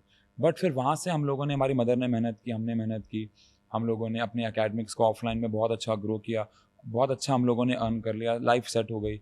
फिर कोविड आया, लाइफ में कुछ एक लॉस हो गया, फिर वापस से सब कुछ चला गया। मुझे याद है अभी भी जिस दिन हमारा घर बिका था ड्यू टू दैट लॉस, अभी हम लोग फ़िलहाल रेंट पे ही हैं, और वो जो जब घर बिका तो हमारे घर में सब लोग बैठ के बहुत उदास थे, हमारे रिलेटिव्स रो रहे थे, लेकिन मैंने, मेरे ब्रदर ने बोला कि आप लोग रोते रहोगे, हमें क्लास लेने जाने दो। तो हम लोग उसी दिन क्लास लेके आए, क्योंकि हमें पता था कि इसको, क्योंकि हम लोगों ने इसको ज़ीरो से अगर हम लोग 100 तक लेके गए तो वापस से लेके जाया जा सकता है। तो बस अपने आप पे पहली बात तो एक ट्रस्ट होना चाहिए, और किसी भी इमोशनल ब्रेकडाउन को बहुत लंबे समय तक पकड़ के नहीं रखना चाहिए। रोना अच्छी बात है, लेकिन लंबे समय तक रोना अच्छी बात नहीं है। सेकेंडली, हर चीज़ पे एक लिमिट लगाना बहुत ज़रूरी है, ये बिल्कुल सही है। एक बहुत थिन लाइन होती है जिसको अगर हम कभी कभार क्रॉस कर दें तो वो बहुत और चला जाता है। जैसे कि इन अ सेंस, अगर मैं एक वीडियो शूट कर रहा हूँ और मुझे लग रहा है कि बार बार एक सर्टेन कमेंट आ रहा है, तो कभी कभार मुझे भी फ्लेक्सिबल होना पड़ेगा। जैसे हमारे टीम के अंदर बहुत सारे टीचर्स हैं, जिसमें फीमेल टीचर्स भी हैं और मेल टीचर्स भी हैं। तो अब फीमेल टीचर्स ज़्यादा हैं, तो जब हम उनके साथ वीडियो रिकॉर्ड करते हैं तो हमें बहुत अजीब-अजीब कमेंट्स भी आते हैं। ऑल्दो हम कभी-कभार उनको इग्नोर करते हैं, बट अगर वो कमेंट बार-बार देखेंगे तो कभी-कभार चीज़ें इग्नोर नहीं होती हैं। तो फिर वहाँ पे लगता है कि यार ठीक है, हो सकता है हम ही गलत कर रहे हो सकता है हम ही बार-बार ये मैसेज दे रहे हो जो कि सही नहीं है। तो फिर वहाँ पे लगता है कि नहीं यार ठीक है, ऐसा करते हैं, ब्रेक लगाते हैं और इसको इन अ डिफरेंट वे करते हैं। ऐसे फीमेल्स के साथ बहुत वीडियो शूट हो गई। अब हमारी टीम में 5 टीचर्स हैं, उसमें से 3 फीमेल हैं, 1 मैं हूँ और 1 और हमारे सर हैं जो मेल हैं। तो जब बार-बार फीमेल्स के साथ वीडियो शूट हो रही है, तो एक बैड कमेंट जा रहा है शायद, पता नहीं कि ये बार-बार फीमेल्स को लेके आ रहे हैं वीडियोज़ पे व्यूज़ बढ़ाने के लिए। बट मेरे साइंस एंड फन पे तो मैं अकेला हूँ ना, वहाँ पे व्यूज़ क्यों आ रहे हैं? हमारे कंटेंट की वजह से आ रहे हैं। पर ठीक है, समझ में आता है कि ठीक है, यहाँ पे एक होल्ड लगाते हैं और फिर इसको इन अ डिफरेंट वे शूट करते हैं। कभी-कभार ऐसा भी हुआ है, बहुत सारी वीडियोज़ गई हैं, जहाँ पे हम लोगों ने ज़्यादा बोल दिया है और फिर लगता है कि नहीं यार, ये वीडियो दोबारा शूट करनी पड़ेगी। तो हमें थोड़ा बहुत चेंज होना कभी-कभार सिचुएशन के हिसाब से पड़ता है, एक ब्रेक लगानी पड़ती है। बट मेरा एक मानना और भी है कि always trust your crazy ideas. हमेशा अपने क्रेज़ी आइडियाज़ पे आप यकीन रखें। कई लोग ऐसा सोचते हैं यार मैं ऐसा करूँगा तो शायद ये वर्क नहीं करेगा, मैं ऐसा करूँगा तो शायद ये वर्क नहीं करेगा। बट हमें अपने आइडियाज़ पे ट्रस्ट होना चाहिए। अभी मैंने एक वीडियो बनाई थी सिगरेट के ऊपर, bad effects of smoking cigarette. तो पहले मुझे लगा यार क्लास में ये करूँ कि ना करूँ? यार क्लास में सिगरेट ले जाऊँ? यार 10th के बच्चे हैं, लोग क्या कमेंट करेंगे? फिर मुझे ना लगा कि हमारी अकेडमी में ये कोट लगा हुआ है बहुत बड़ा सा, ट्रस्ट योर क्रेज़ी आइडियाज़। तो वो मेरे सामने था। मैंने कहा अगर ये आइडिया आया तो कर देते हैं इसको। अब मैं स्मोक नहीं करता, मेरे ब्रदर स्मोक नहीं करते, तो हम लोगों को एक सिगरेट लेने जाना था। अब मेरे ब्रदर कहते हैं कि यार ये सिगरेट हम ऑफ़िस के आस-पास से तो नहीं लेंगे, क्योंकि कोई देख लेगा तो क्या कहेगा। तो फिर हम लोग ऑफ़िस के बहुत दूर गए, वहाँ से एक शॉप पे सिगरेट लेने गए। वहाँ पे भी एक बहुत फ़नी इंसिडेंस हुआ कि वहाँ पे भी हमारा एक सब्सक्राइबर मिल गया। तो वो कहता कि, तो मैंने कहा नहीं मैं एक्सपेरिमेंट के लिए ले रहा हूँ। फिर जब वो वीडियो हम लोगों ने शूट की, और तब भी मुझे डर था अंदर कि यार ये ना हो कि नेगेटिव कमेंट्स ना आ जाएँ। ऑल्दो वहाँ पे एक पॉज़िटिव मैसेज है कि क्या इफ़ेक्ट्स हैं लंग्स पे सिगरेट स्मोक करने के। तो मुझे लगा यार नेगेटिव कमेंट ना आ जाए, नेगेटिव कमेंट ना आ जाए। जब मैं वीडियो पे एंटर मार रहा था अपलोड करने से पहले, तो भी मेरे अंदर एक डर नेगेटिव एक थॉट था। था। लेकिन एक कॉर्नर ये कह रहा था ट्रस्ट योर क्रेज़ी आइडियाज़, अपने आइडियाज़ पे तो यकीन रख। और फिर जब मैंने वो वीडियो अपलोड की, तो कंप्लीट वीडियो विदिन 3 डेज़ वो 1 मिलियन क्रॉस कर गई। उसका मैंने शॉर्ट अपलोड किया, वो 70 मिलियन क्रॉस कर गया। मैंने उसको इंस्टाग्राम पे डाला, वो वायरल हो गया। बहुत सारे पेजेज़ ने उसको रीशेयर किया। और अब मैं जब भी किसी से मिलता हूँ, तो ज़्यादातर केसेस में वो मुझे उस वीडियो से ही उस पहचानता है। वीडियो से ही आपकी पहचान बन गई। तो मुझे ऐसा लगता है कि यार मैंने अपने आइडिया पे ट्रस्ट किया और ये एक बहुत अच्छा डिसीजन था। तो हमें हमेशा अपने आइडियाज़ पे ट्रस्ट करना चाहिए। कभी-कभार वो वर्क नहीं भी करते हैं, but most of the cases में अगर आपको उसके ऊपर पूरा यकीन है और आप पूरी मेहनत से करो, तो वर्क करेगा ही करेगा। अगर वर्क नहीं भी करते हैं, आई थिंक उसको कैसे डील करना है उसके लिए भी प्रिपेयर आपको होना चाहिए। तो आई थिंक जब आपके अंदर वो इंटेलिजेंस होती है कि हमें कहाँ पे रुकना है और कहाँ पे नहीं रुकना है, तो वो इंटेलिजेंस भी आ जाती है कि अगर ये नहीं भी वर्क करे तो मुझे इसको कैसे अपने बिल्कुल। फेवर में स्पिन करना है सिचुएशन को। क्योंकि लाइफ में ये तो होता ही रहता है बिल्कुल। कि ideas keep coming and some you implement, some you don't. किसी पे आप ज़्यादा मेहनत करते हैं, किसी पे कम मेहनत करते हैं। वायरल होना ना होना ये तो चलिए एक बात की बात है, लेकिन उस वक्त पे अपने आइडिया को ट्रस्ट करना, आई थिंक वो एक बहुत बड़ी बिल्कुल। बात है, बहुत बड़ी बात है। क्योंकि कहने में बहुत आसान लगता है, सिंपल लगता है कि हाँ ठीक है, तुम अच्छा ही तो करते हो तो अच्छा ही करोगे। लेकिन उस वक्त पे जब आप वहाँ पे डिसीजन मेकिंग में खड़े होते हैं, तो एक डिसीजन लेना कि नहीं यार मैं चलिए लेट मी गो अहेड, ये रिस्की है और शायद मेरी इमेज भी ख़राब हो सकती है। ऐसा ही एक वक्त मेरी ज़िंदगी में भी आया, मुझे आपकी कहानी सुनकर वो याद आ रहा है कोविड के टाइम पे ही। तो जब क्योंकि मैं एक लाइव शो होस्ट हूँ, तो एक कुछ तरीके का हमारा एक प्रोफेशनल इमेज है, एक प्रोफेशनल अर्निंग्स है, एक प्रोफेशनल लाइफस्टाइल है, उसकी वजह से एक लाइफस्टाइल है, जो भी है। तो उस तरह के सेटअप से जब कोविड आया और मैंने ऑनलाइन लोगों को योगा सिखाना, क्योंकि दिल से तो टीचर ही हूँ, तो फिर से मुझे लगा कि अब इस फेज में डिप्रेशन ना आ जाए अपनी खुद की लाइफ में। अब खाली बैठे बैठे क्या करेंगे, कितना आप पढ़ लेंगे, कितना आप बातें कर लेंगे, और एक ही जगह पे बैठना घर में, और कितना, और मुझे बहुत ज़्यादा फ़ोन कंप्यूटर ये सब इतना देखना, शोज़ देखना, इतना सब कभी बचपन से रहा ही नहीं। क्योंकि हम लोग उस ज़माने से पढ़े हुए हैं जब घर में टीवी काट दिया जाता था कि 10th बोर्ड्स आ गए, अब 1 साल के लिए टीवी बंद। और क्योंकि मेरे 2 भाई हैं और हम सब में एज गैप इतना कम है, किसी ना किसी का 10th या 12th चल ही रहा होता है हर वक्त। सो हमारे घर में टीवी नहीं था, तो एक आदत ही नहीं बनी कि कभी टीवी देखने की। तो वो जब से फ़ोन में आ गई, स्क्रीन्स आ गई, तो एक अभी भी लोग मुझे पूछते हैं यार तुम म्यूज़िक सुने बिना एक्सरसाइज कर लेती हो, तुम म्यूज़िक नहीं सुनती हो ट्रैवल में? मैं 5-5 घंटे ट्रैवल करती हूँ, मैं एक भी गाना नहीं सुनती हूँ। ऐसा नहीं कि मुझे कुछ पसंद नहीं है, ऐसा इसलिए क्योंकि मेरा कभी एक वो आदत ही नहीं बनी, वो हैबिट ही नहीं हुई, राइट? सो जब कोविड आया तो I was getting very bored and I was getting also very sad.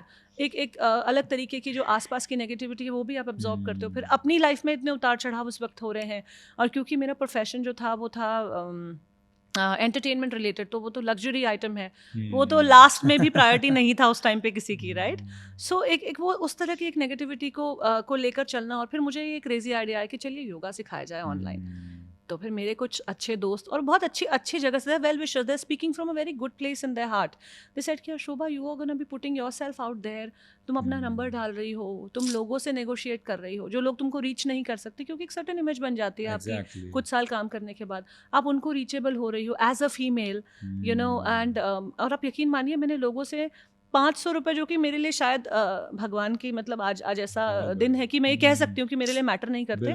कोई वक्त था जब मेरी पहली सैलरी 350 रुपये महीना थी, जब मैंने एक बच्चे को पूरे 1 साल पढ़ाया था, ना बच्चे बढ़े ना मेरे पास टाइम था, बहुत बड़ी बात है। तो 350 रुपये महीना इतना मैटर करता था कि मतलब उसमें से भी मैं 200 रुपये बचा लिया करती थी। वो टाइम भी था आज से 15-16 साल पहले, और आज की डेट में 500, 1000, 2000 रुपये भगवान की दया से मैं कह सकती हूँ कि कोई मैटर नहीं करते। मैं वैल्यू करती हूँ लेकिन मुझे मैटर नहीं करते। उसके लिए भी मुझे नेगोशिएट करना पड़ा लोगों से, क्योंकि वो कहते हैं अरे आप इतना चार्ज करें, इतना कर लीजिए। एंड उस तरह की कॉन्वर्जेशंस में पढ़ना, तो कई लोगों ने मुझे कहा कि तुम ये क्या कर रही हो, मतलब इसका क्या फ्यूचर है? मैंने कहा मुझे नहीं पता क्या फ्यूचर है, मुझे इस वक्त पे कुछ करना है, और ये मेरा क्रेजी आइडिया है कि मैं अपने आप को बिजी रखना चाहती हूँ और मैं लोगों की लाइफ में एक वैल्यू ऐड करना चाहती हूँ। मुझे पता है कि मैं कुछ अलग तरीके से सिखाती हूँ, और मुझे वो कॉन्फिडेंस है हमेशा से कि जो मुझसे सीखेगा वो बार बार आएगा। तो आप मानिए आज 1 साल से भी ज़्यादा हो गया मुझे क्लासेस बंद किए हुए। आज भी मुझे टीचर्स डे पे मैसेजेस आते हैं और मुझे बोलते हैं कि आप एक बैच करा लो, हम अपने हिसाब से टाइम आपके हिसाब से एडजस्ट कर लेंगे। तो आई एम श्योर, मैंने तो खैर बहुत ही इतने बड़े स्केल पे तो नहीं किया, आप तो शायद हज़ारों में वॉल्यूम स्टूडेंट्स का हैंडल करते हैं, लेकिन I can relate to that feeling जो आप किसी की लाइफ में, एब्सोल्युटली आप किसी की लाइफ में जो एक जेन्युइन कॉन्ट्रीब्यूशन करते हैं वो दिखता है, उस इंसान को भी अपने अंदर वो दिखता है कि यार मैंने सर से पढ़ा है या मैंने इनसे सीखा है, तो this is a change I am feeling. उनके पूरे परिवार को आप एक तरह से इम्पैक्ट करते हो। और बिल्कुल। मुझे लगता है सिर्फ पढ़ाना ही नहीं, जो आप एक मेंटल हेल्थ पे और एक इमोशनल हेल्थ पे सीधा इम्पैक्ट आता है आपसे, जो सीख के जाता है, वो एक बहुत बहुत बड़ी बात है। तो आशु मुझे ये बताइए, आपको आशु सर कहूँ या आशु नहीं, कहूँ? नहीं, आशु कहिए प्लीज़ आप। तो आशु मुझे ये बताइए कि आपको इस वक्त पे कितने मतलब स्टूडेंट्स आपके पास पढ़ रहे हैं, ऑनलाइन और ऑफलाइन दोनों? और क्या कुछ ऐसा प्लान है कि चलिए ऑफलाइन को बंद ही कर दिया जाए, ऑनलाइन ही इतनी बढ़िया जब दुकान चल रही है, जब मेरा इतना अच्छा ऑनलाइन मीडियम में स्टूडेंट्स आ रहे हैं, तो क्यों ना उसी को बढ़ाया जाए? ऑफलाइन में अभी हम लोग अप्रॉक्सीमेट, क्योंकि ऑफलाइन लिमिटेड होता है और दिन में हमारे पास 24 घंटे हैं, 24 घंटे में से हम लोग 14 घंटे काम कर रहे हैं अभी एट प्रेजेंट। तो वहाँ पे हम लोग लिमिटेड हैं। ऑल्दो इस साल हम लोगों को बहुत मुश्किलें हुई सीट्स देने में। हम लोगों के बैच हम लोगों ने 3 अप्रैल को अनाउंस किया था कि हमारे बैच चलेंगे और 5 अप्रैल को हमारे सारे बैचेस भर गए थे ड्यू टू ऑनलाइन हम थोड़ा सा फेमस हो गए थे इसलिए भी। तो सीट्स की बहुत प्रॉब्लम हुई इस साल, बट हम लोगों ने एट प्रेजेंट 900 to 1000 बच्चों पे लिमिट कर दिया अगले ऑफलाइन में। आप ऑफलाइन 900 से 1000 1000 बच्चों पढ़ा को रहे हैं। पढ़ा रहे हैं? हाँ जी। मतलब आप रोज इतने बच्चे देख रहे हैं? हाँ जी। वाओ! मतलब ये तो एक बहुत ही बड़ा नंबर है। और फिर ऑनलाइन में और क्या ऑनलाइन है? में अगेन ऑनलाइन में कोई नंबर ही नहीं। जैसे कि हमारे जो, अगर हम लोग यूट्यूब पे फ्री कोर्सेज की बात करें तो हमारा जो लर्न एंड फन के चैनल्स हैं वहाँ पे हम लोगों ने अप्रॉक्सीमेटली सारे चैनल्स को अगर मिला लें तो 700 के सब्सक्राइबर्स हैं जहाँ पे बच्चा हमसे आके पढ़ रहा है और एवरेज व्यू काउंट रोज़ का 10,000 के आसपास तो है। यानी 10,000 बच्चा रोज़ हमसे कोई ना कोई सब्जेक्ट आके वहाँ पे पढ़ रहा है फ्री में। वहाँ पे हम कोई पैसे नहीं ले रहे हैं। और जो हमारे पेड कोर्सेज हैं वहाँ पे आके भी अप्रॉक्सीमेटली हम लोग 20 से लेकर 25,000 बच्चे पढ़ा रहे हैं ओवरऑल। हमारे मतलब मैं अकेला नहीं, हमारी पूरी टीम। तो ऑनलाइन का एक एडवांटेज ये है कि आप कभी लिमिट नहीं होगे। आप दिल्ली में रहते हो लेकिन आप इंडिया में या पूरे वर्ल्ड में कहीं पे भी बच्चों को पढ़ा सकते हो, जो कि ऑफलाइन की एक लिमिटेशन होती है। बट जैसे कि आपने भी एक सवाल पुट किया कि मैं अगर ऑफलाइन को कभी बंद करने की सोचता हूँ, तो ऑफलाइन मेरी शादी हो चुकी है, मेरा एक बेटा है, बट मैं अपने बेटे से ज़्यादा प्यार अपनी ऑफलाइन एकेडमी को करता हूँ। ये मेरी वाइफ भी जानती है और ये मेरे घर में सब जानते हैं। तो अगर आप मुझे ऐसा बोल रहे हैं कि कोई भी अगर मुझे बोलता है कि ऑफलाइन बंद कर दो, तो इट इज़ जस्ट लाइक कि आप हमें अपना बच्चा दे दो, तो वो तो शायद कभी भी पॉसिबल नहीं होगा। मैंने हर जगह बोला है कि आप कोई भी अमाउंट, कोई भी कीमत, कोई भी सर्कमस्टांसेस ऐसे नहीं रख सकते मेरे आगे कि मैं ऑफलाइन पढ़ाना बंद कर दूँ या मैं पढ़ाना ही बंद कर दूंगा। ये हो सकता है कि मैं पढ़ाना ही बंद कर दूं किसी सर्कमस्टांस की वजह से, बट ऑफलाइन में पढ़ाना बंद करके ऑनलाइन चला जाऊं ये शायद नहीं होगा। क्योंकि आशु जो आज आशु है वो शायद ऑफलाइन की वजह से है, क्योंकि हमारा जो कंटेंट क्रिएट हो रहा है बच्चों के सामने, जब मैं अकेला हूँ एक रूम में तो मैं ऐसे हंसी मजाक नहीं करता हूँ। मैं ये हंसी मजाक तभी मेरे से निकलता है अंदर से जब मेरे सामने मेरे ऑफलाइन के बच्चे होते हैं। तो अभी एक बहुत फेमस ब्रांड है जो तो अब तो वो यूनिकॉर्न भी बन गया एडटेक का, तो उनका मेरे पास ऑफर आया था कि आप ऑफलाइन बंद मैं कर। समझ रही हूँ आप किस ब्रांड की बात कर रहे हैं। मैं उनके फाउंडर से भी ऑलमोस्ट मिली हूँ, मिली तो नहीं हूँ, ऑलमोस्ट मिली हूँ जिस ब्रांड की अच्छा आप बात अच्छा, कर रहे हैं। हाँ। तो वो मुझे एक मीटिंग में मिले थे, अभी हो गया काफ़ी टाइम हो गया, 1 महीना हो गया होगा शायद। तो प्लस और भी बहुत सारे ब्रांड्स उनका मेरे पास ऑफर आते रहते हैं कि आप ऑफलाइन बंद करके प्रॉपर ऑनलाइन पे आ जाइए।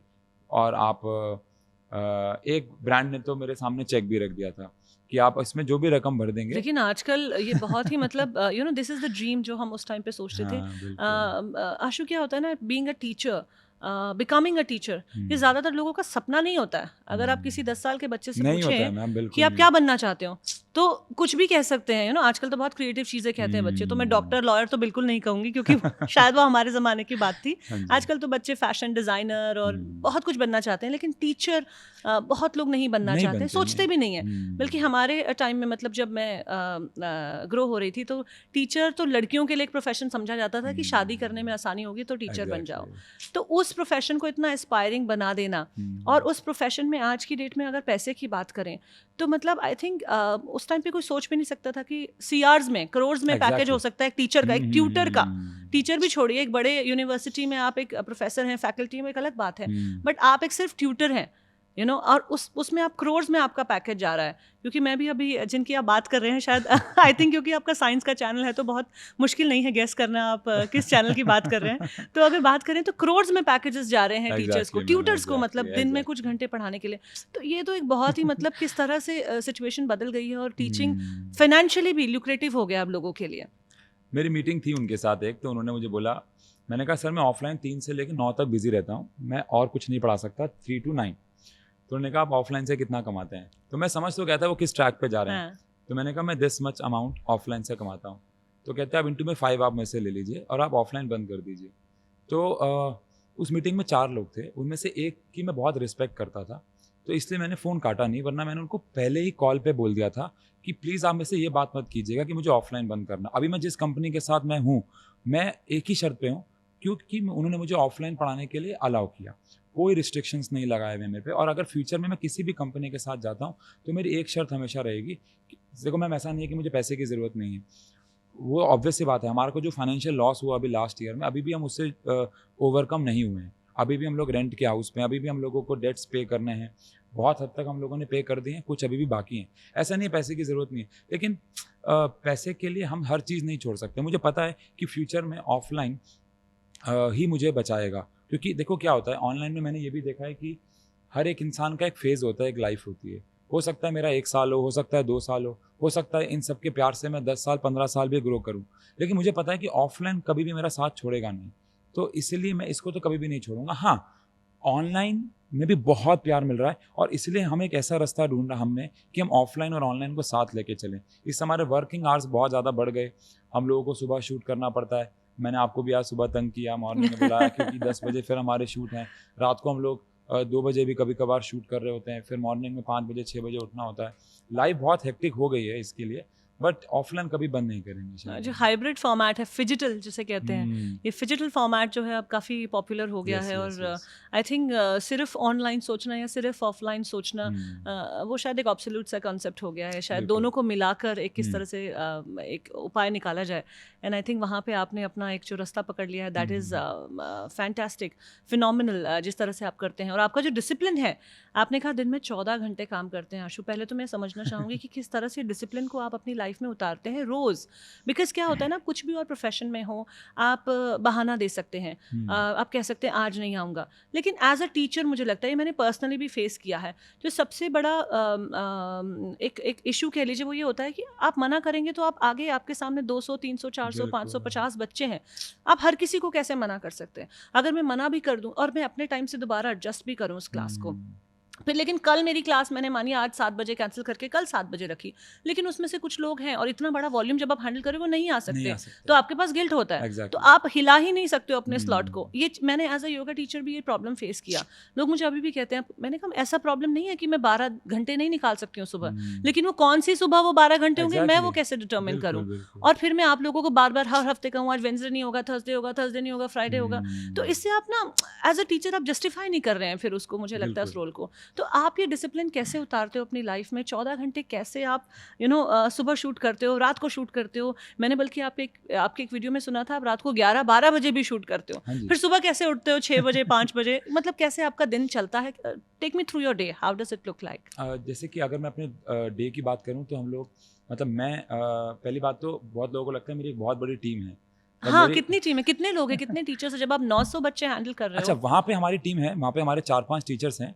सिर्फ 4-5 टीचर्स हैं 4-5 जो 1000 बच्चों के volume, including Exactly. You, your brother हाँ जी। And your wife. हाँ जी। आपकी वाइफ भी शायद टीचर है, राइट? सोशल साइंस पढ़ाती है वो 9th and 10th को। ठीक है, तो आप 5-6 लोगों की 5 टीचर्स की टीचर्स हैं 5 लोग, टीचर्स की ऑफलाइन टीम है में। ऑफलाइन हाँ में, जी। और ऑनलाइन में आप अकेले ही हैं? ऑनलाइन में जो साइंस एंड फन चैनल है, सबको ऐसा हाँ। लगता है कि वहाँ पे बहुत बड़ी मेरी कोई टीम होगी, कोई एडिटर होगा, कोई कैमरामैन होगा, कोई वॉइस संभालता होगा, बट मेरी टीम में सिर्फ मैं अकेला हूँ। मतलब मेरी टीम में मैं हमेशा बोलता हूँ मेरा एक ट्राइपॉड है, मेरा एक कैमरा है, और एट प्रेजेंट भी मैं अपने जो ऑडियो रिकॉर्ड करता हूँ वो मैं दूसरे फ़ोन में रिकॉर्ड करता हूँ। मतलब मेरे पास फैंसीज माइक हैं, पर मुझे वो क्या होता है क्लास के अंदर अगर हम ऑफलाइन पढ़ा रहे हैं तो बड़े बड़े माइक लगा के ना एक मतलब मैं पढ़ाऊँ, फिर वो सारा सेटअप संभालूँ, वो सब हो नहीं पाता है। वो नहीं हो पाता है। तो मैं अभी भी एक फ़ोन में अपना ऑडियो रिकॉर्ड करता हूँ, और एक ट्राइपॉड पे कैमरा लगा होता है, उसको ऑन मैं खुद करता हूँ, ऑफ मैं खुद करता हूँ। तो मेरी कोई टीम नहीं है। और वीडियोज़ एडिटिंग ऐसा नहीं है कि मैं अभी एक एडिटर रख नहीं सकता। जिस टीम के साथ भी मैं हूँ उन्होंने मुझे 4-5 एडिटर दे रखे हैं, बट बहुत बार ऐसा होता है कि मैं उनको वीडियो एडिट करने के लिए देता हूँ, बट मेरी जो पंच लाइन होती हैं जहाँ मुझे पता है यार ये तो क्रेजी लाइन थी, वो काट देते हैं। उनको नहीं पता ना कि वो मुझे क्या देना है वहाँ, तो इसलिए वीडियोस तो मैं अभी खुद ही एडिट करता हूँ। तो प्रोसेस क्या रहता है, रात को हम लोग 10 बजे पढ़ा के फ्री होते हैं ऑफलाइन। ऑफलाइन फिर मैं 11 बजे तक खाना वाना खा के रात को थोड़ा सा फैमिली को टाइम दे के, ज़्यादा दे नहीं पा रहे हैं, और फिर मैं 11 बजे अपना यूट्यूब का शूट करना शुरू करता हूँ, जो कि घर पे ही स्टूडियो है। कभी 12 बज जाते हैं, कभी 1 बज जाते हैं, कभी कभार 2 भी बज जाते हैं, और डिपेंडिंग अपॉन कि कितनी वीडियोस मुझे शूट कितनी करनी लंबी आपकी एक वीडियो है। एक ड्यूरेशन होती वीडियो है? 40 मिनट्स टू 50 मिनट्स की होती है, और दिन में कभी 3 कभी 4 तो वीडियो कोई शूट। रीटेक भी लेने पड़ते हैं आपको एक्टर्स की तरह या फिर वन टेक कभी कभार आर्टिस्ट ऐसा हैं होता आप? है, नहीं पढ़ाते वक्त तो शायद कभी रीटेक नहीं लेने नहीं पड़ते लेने हैं, पड़ते हैं, और कुछ गलती हो भी जाती है तो उसको जाने देते हैं, जाने देते हैं। क्योंकि वो तो पढ़ाई में चलता है। हम्म, और सेकेंडली फिर रात को 1 बजे के आसपास मैं अपनी एडिटिंग शुरू करता हूँ। रोज़ मैं कम से कम 1 घंटा तो एडिटिंग को देता हूँ, तो 2 बजे के आसपास मैं सोता हूँ। फिर मॉर्निंग में हमारी फर्स्ट जो मेरी क्लास होती है वो 7 o'clock होती है ऑनलाइन, चेन्नई में हम लोग कुछ बच्चों को पढ़ाते हैं, जहाँ पे ग्रुप बना हुआ है पूरा। वो मैं अगले साल शायद ड्रॉप कर दूँ, बट मैंने इस साल ले लिया था। कितने बच्चे हैं उस ग्रुप में? वहाँ पे 15 to 16 स्टूडेंट्स हैं, हम्म, बट वो एक अलग कनेक्शन की वजह से हैं। वो मेरे से बहुत सालों से जुड़े हुए थे पहले से ही, तो इसलिए मैंने उनको भी ड्रॉप नहीं किया था। मुझे लगा था कि गलत हो जाएगा, तो एक सेशन मुझे वहाँ लेना होता है। तो थोड़ा सा फिजिकल हेल्थ पे कभी जॉगिंग कर ली, या कभी घर पे एक्सरसाइज कर ली, नॉर्मल बेसिक। और उसके बाद फिर मॉर्निंग में हम लोग लाइव क्लासेस यूट्यूब के लिए या पेड कोर्सेज के लिए लेते हैं। फिर 3 बजे से हमारा नॉर्मल डे शुरू हो जाता है। मतलब 14 घंटे हम लोग जो पढ़ा रहे हैं, उसके लिए जो मोटिवेशन है वो एक्चुअली इससे मिलती है, because I love what I do. जो मैं करता हूँ मुझे उसमें प्यार है, मुझे अच्छा लगता है। अगर आप मुझे 14 घंटे कोई ऐसा काम करने के लिए बोल देंगे जो मुझे अच्छा नहीं लगता, तो शायद मैं नहीं कर पाऊंगा, या कोई भी नहीं कर पाएगा। लेकिन मैं जब पढ़ाता हूँ तो मुझे अच्छा लगता है। अभी रक्षाबंधन आ रहा है, तो कुछ दिन ऐसे होते हैं जहाँ पे हम चाह के भी क्लास नहीं रख सकते। ऑल्दो हमारा तो मन करता है पूरे साल पढ़ाते रहें। अब राखी आएगी, राखी पे हम लोग नहीं पढ़ा पाएंगे, बिकॉज सारे बच्चे अपने अपने घर कहीं गए होते हैं। तो फिर शाम तक हम इरिटेट होना शुरू हो जाएंगे। मैं ढूंढना शुरू कर दूंगा कोई ना कोई काम की मुझे करने को मिले, या तो मैं किसी को पकड़ लूँ पढ़ाने के लिए, या मैं रिकॉर्डिंग कर लूँ। तो अब एक लाइफ का एक पार्ट बन गया है इतना घंटे काम करना। कभी कभार ऐसा भी होता है कि बहुत ज़्यादा थकान महसूस होती है, और ऐसा नहीं है कि हम 24 घंटे मोटिवेटेड रहते हैं। फिर चीज़ें याद आ जाती हैं कि हम किस पर्पस के लिए काम कर रहे हैं, हमें 4 मिलियन हाँ, लोग तो आपका देख रहे हैं। पर्पस क्या है ये सब करने को लेकर? मुझे लगता है अचीवमेंट गोल्स एक अलग चीज़ होती है और बिल्कुल। पर्पस एक अलग चीज़ होता है। तो आपका क्या पर्पस है जब इतना जुनून कोई इंसान ले आता है? मुझे लगता है जो जिस तरह से आप काम कर रहे हैं, या कोई भी इंसान अगर इस तरीके से काम कर रहा है, तो that is more than passion. सिर्फ पैशन आपको इतना सब करने के लिए कंसिस्टेंसी के साथ काफ़ी नहीं है, मुझे नहीं बिल्कुल, लगता है। एग्जैक्टली। पैशन के साथ कोई तो और एक चीज़ होती है जो होती है, तो मेरे हिसाब से वो पर्पस होता है। तो आपका क्या पर्पस है इस पूरे काम के पीछे? जब मैं कॉलेज या स्कूल में था, तो साइंस के जो टीचर्स थे हमारे बहुत अच्छा पढ़ाते थे, ऐसी बात नहीं है, बट वो ना सिर्फ साइंस को पढ़ाते ही थे। तो मुझे ऐसा लगा, फिर ना एक लाइफ में मेरे एक प्रोफेसर आए, सर वॉल्टर लुइन। ये MIT के प्रोफेसर हैं। मतलब अगर आप कभी हमारी एकेडमी आएंगे तो वहाँ पे कुछ फ़ोटो फ्रेम्स लगे हुए हैं जहाँ पे कुछ भगवान भी हैं। तो उन्हीं के साथ मैंने वॉल्टर लुइन जी की फ़ोटो लगा रखी, क्योंकि मेरे लिए वो भगवान है। तो जब मैं कॉलेज में आया ना, तो मैंने उनकी कुछ वीडियोज़ देखी यूट्यूब पे, और वो जिस तरीके से पढ़ा रहे थे वो रिमार्केबल था। मतलब वो ऐसा था कि अगर कोई ऐसा पढ़ ले तो उसको साइंस से प्यार हो जाए। उनकी एक लाइन थी कि अगर आप फिज़िक्स से नफ़रत करते हैं तो वो आपकी टीचर की वजह से है। वो आपके टीचर की वजह से कि आपको साइंस अच्छी नहीं लग रही है, क्योंकि साइंस एक ऐसा सब्जेक्ट है जिससे आपको प्यार होना चाहिए, क्योंकि वो हमारे आसपास है। तो फिर मुझे लगा कि यार ये हम भी कर सकते हैं, मैं भी साइंस का टीचर हूँ, मैं भी ऐसे ही पढ़ाऊँगा अब। तो वहाँ से शुरुआत हुई।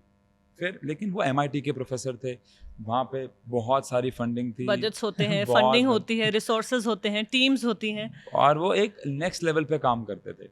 तो लेकिन हमारे पास वो सब तो था नहीं। तो मैंने हर चीज़ को घर के सामान से करना शुरू कर दिया। हर एक्सपेरिमेंट को, आप आज की डेट में भी अगर मेरे एक्सपेरिमेंट्स देखेंगे, तो मैं कोई भी चीज़ ऐसी नहीं है जो मैं किसी साइट से खरीद रहा हूँ और फिर मैं उसको दिखा रहा हूँ।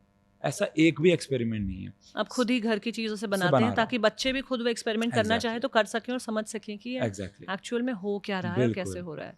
तो बस लाइफ का गोल ये है कि साइंस को आप नहीं पढ़ाई कर रहे हैं, कोई बात नहीं, लेकिन आपको पता होना चाहिए कि इस लाइट के पीछे क्या साइंस है। आप जब इस लाइट को देखें तो आपको लगे कि हाँ यार ये क्यों वर्क कर रही है। आपको पता होना चाहिए कि हमारे घर के अंदर, जैसे आपने ऑस्मोसिस की बात की, रिवर्स ऑस्मोसिस की बात की, कि उसमें क्या प्रोसेस चल रहा है, वो पानी साफ कैसे कर रहा है। बहुत सारे लोगों के घरों में चीज़ें हैं लेकिन उनको वर्किंग पता ही नहीं है पता कि क्या हो रहा है। मैं एग्जैक्ट टर्म की भी चलो बात नहीं कर रहा हूँ, ये भी नहीं पता हो, लेकिन बेसिक साइंस की नॉलेज होनी चाहिए। एक क्यूरियोसिटी होना अंदर से, एक जिज्ञासा जिसे कहते हैं, हाँ जी, वो पैदा करना, शायद कहीं ना कहीं वो आपका पर्पस है कि वो बिल्कुल। कैसे क्यूरियोसिटी पैदा हो और फिर वहाँ से कैसे एक प्यार हो जाए साइंस के साथ।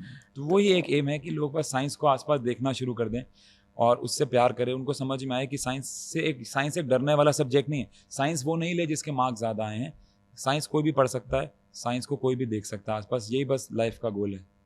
बहुत ही अच्छी बात कही आपने। और उस तरह का जब पर्पस होता है तो चीज़ें भी आप फिर उसी एक विजन के साथ करते हैं।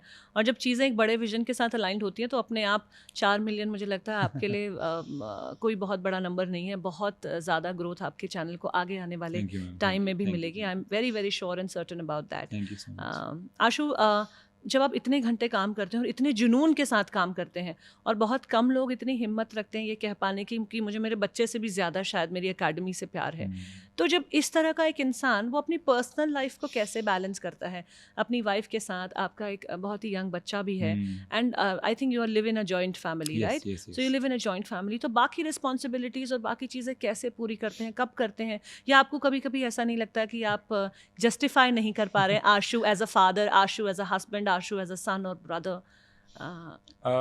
अभी देखो क्या है कि जो मेरी फैमिली है वो बहुत सपोर्टिंग है। मेरा बच्चा बहुत छोटा है और कभी कभार ऐसा भी होता है, अभी उसका फर्स्ट डे था स्कूल का, मैं उसको छोड़ने भी नहीं जा पाया। तो बट मुझे कभी गिल्ट फील ऐसा हुआ नहीं, क्योंकि मेरी फैमिली भी इस बात को समझ रही है, मेरी वाइफ भी समझ रही है, और उनको भी पता है कि मैं शायद टाइम नहीं दे पा रहा हूँ क्योंकि लाइफ में अभी कुछ और प्रायोरिटीज़ हैं, और हो सकता है आगे जाके मैं इसको मैनेज करना शुरू कर दूँ। बट मेरी फैमिली की मैं बहुत तारीफ़ करना चाहूँगा कि अगर फैमिली में कोई प्रॉब्लम हो रही है, कोई इश्यूज़ हो रहे हैं, अभी लास्ट 5 महीने से उन्होंने मुझे सारी प्रॉब्लम बताना भी बंद कर दिया है। मेरे बड़े ब्रदर, मान लो कोई प्रॉब्लम हो गई घर में, तो मुझे नहीं बताते, क्योंकि उनको पता है अगर वो मुझे बताएँगे तो मैं डे ऑफ ले लूँगा और फिर वो सारा काम मेरा पेंडिंग हो जाएगा। तो वो भी बहुत अच्छे से सपोर्ट कर रहे हैं। बट मुझे एक बात और भी लगती है कि अभी मैं अपने बच्चे को टाइम नहीं दे पा रहा हूँ, बट जब वो बड़ा होगा ना, मेरा एक लाइफ़ का गोल है, ये बहुत फ़नी है वैसे तो, बट मेरा एक लाइफ़ का गोल है कि जब मेरा बच्चा बड़ा हो, तो उसको पता चले कि जो भी कहानियाँ उसको सुनाई गई हैं, उस कहानियों का सुपर हीरो उसके फादर ही हैं। तो ये मेरा एक लाइफ़ का गोल है कि वाओ! वो अपने फादर को एक सुपर हीरो की तरह समझे, वो समझे कि उसके फादर ने क्या अचीव किया है, और वो कोई भी अचीव कर सकता है। अगेन अभी भी मैं आज वैसे गाड़ी पे आया हूँ, बट मैं वैसे अपने लाइफ में ऐसा नहीं है कि मुझे लोग बोलते हैं यार कि तू अब लोग तुझे पहचानने लग गए हैं, तू कार पे ट्रैवल किया कर, बट मैं अपनी लाइफ में अभी भी बहुत नॉर्मल ही हूँ। मैं स्कूटी पे ट्रैवल करता हूँ। अब मैं अभी भी अपने ऑफिस जाता हूँ डाउटनट, तो भी मैं स्कूटी पे जाता हूँ। तो वहाँ पे एक कैफ़े वाले भैया हैं, वो कहते हैं अरे आप तो आशु सर हैं। मैंने कहा हाँ। तो कहते हैं आप स्कूटी पे आए हैं। मैंने कहा तो क्या हो गया? तो मतलब वो ऐसे लोग रिएक्ट करते हैं। बट मेरे हिसाब से एक बड़ा इंसान वो नहीं होता है जिसके पास बड़ी-बड़ी चीज़ें होती हैं। मेरे हिसाब से बड़ा इंसान वो होता है जो कभी दूसरों को छोटा ना समझे।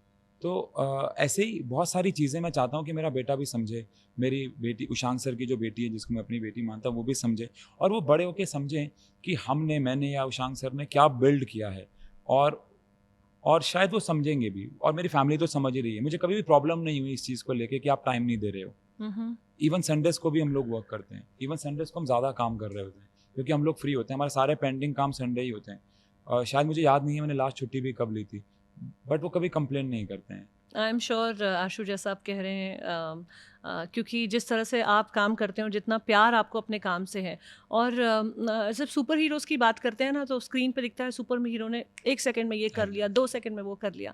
लेकिन रियल लाइफ सुपर हीरो बनने के लिए ना आपको बहुत मेहनत लगती है बिल्कुल। और बहुत प्रिपरेशन लगती है, और बहुत कंसिस्टेंसी लगती है। मुझे लगता है जुनून लाना, मेहनत लाना, टेक्नीक लाना, क्रिएटिविटी लाना, ये सब मुश्किल नहीं है, लेकिन कंसिस्टेंसी लाना किसी भी चीज़ में, ये हर चीज़ को ये ओवरकम सबसे कर बड़ी देती बात है। बिल्कुल। ये सबसे उस काम को रोज़ करना, लगातार करना, हफ्तों दर हफ्ते, महीने दर महीने, साल दर साल, और बिल्कुल उस विज़न के साथ करना, उस विज़न को मेंटेन रखना, हुँ। है ना? वो एक बहुत बहुत बड़ी बात है। आई थिंक वो एक कंसिस्टेंसी जो है, जो आपके स्टूडेंट्स को, आपके सब्सक्राइबर्स को दिखती है आपके अंदर, हमें दिखती है आपके अंदर, क्योंकि आप जेन्युइनली उस कंसिस्टेंसी पे रोज़ काम कर रहे हैं। तो आई थिंक जो भी आप अभी इस समय ज़्यादा मेहनत कर रहे हैं, आगे आने वाले सालों में, जैसा कहते हैं ना, एक पीढ़ी बहुत काम करती है तो दूसरी पीढ़ी के लिए कुछ बना लेती है। तो शायद कुछ उस तरीके का आप क्रिएट कर रहे हैं, और मैं समझ सकती हूँ आपकी स्टोरी को, क्योंकि जब एक बहुत तंग परिवार से आते हैं, और आपकी जो स्टोरी है, आपके फादर को आपने बहुत एक अर्ली एज में लूज़ कर दिया था, मदर थी, फिर आपके ब्रदर थे, और आप लोगों ने किस तरह से स्ट्रगल करके, क्योंकि मुझे मालूम है कोई भी बच्चा जो पढ़ाई के साथ साथ, अपनी पढ़ाई के साथ साथ ट्यूशन्स पढ़ाना शुरू कर देता है, उसकी लाइफ में डेफिनेटली कुछ ना कुछ मजबूरियां चैलेंज हैं, होते हैं, मजबूरियां होती हैं।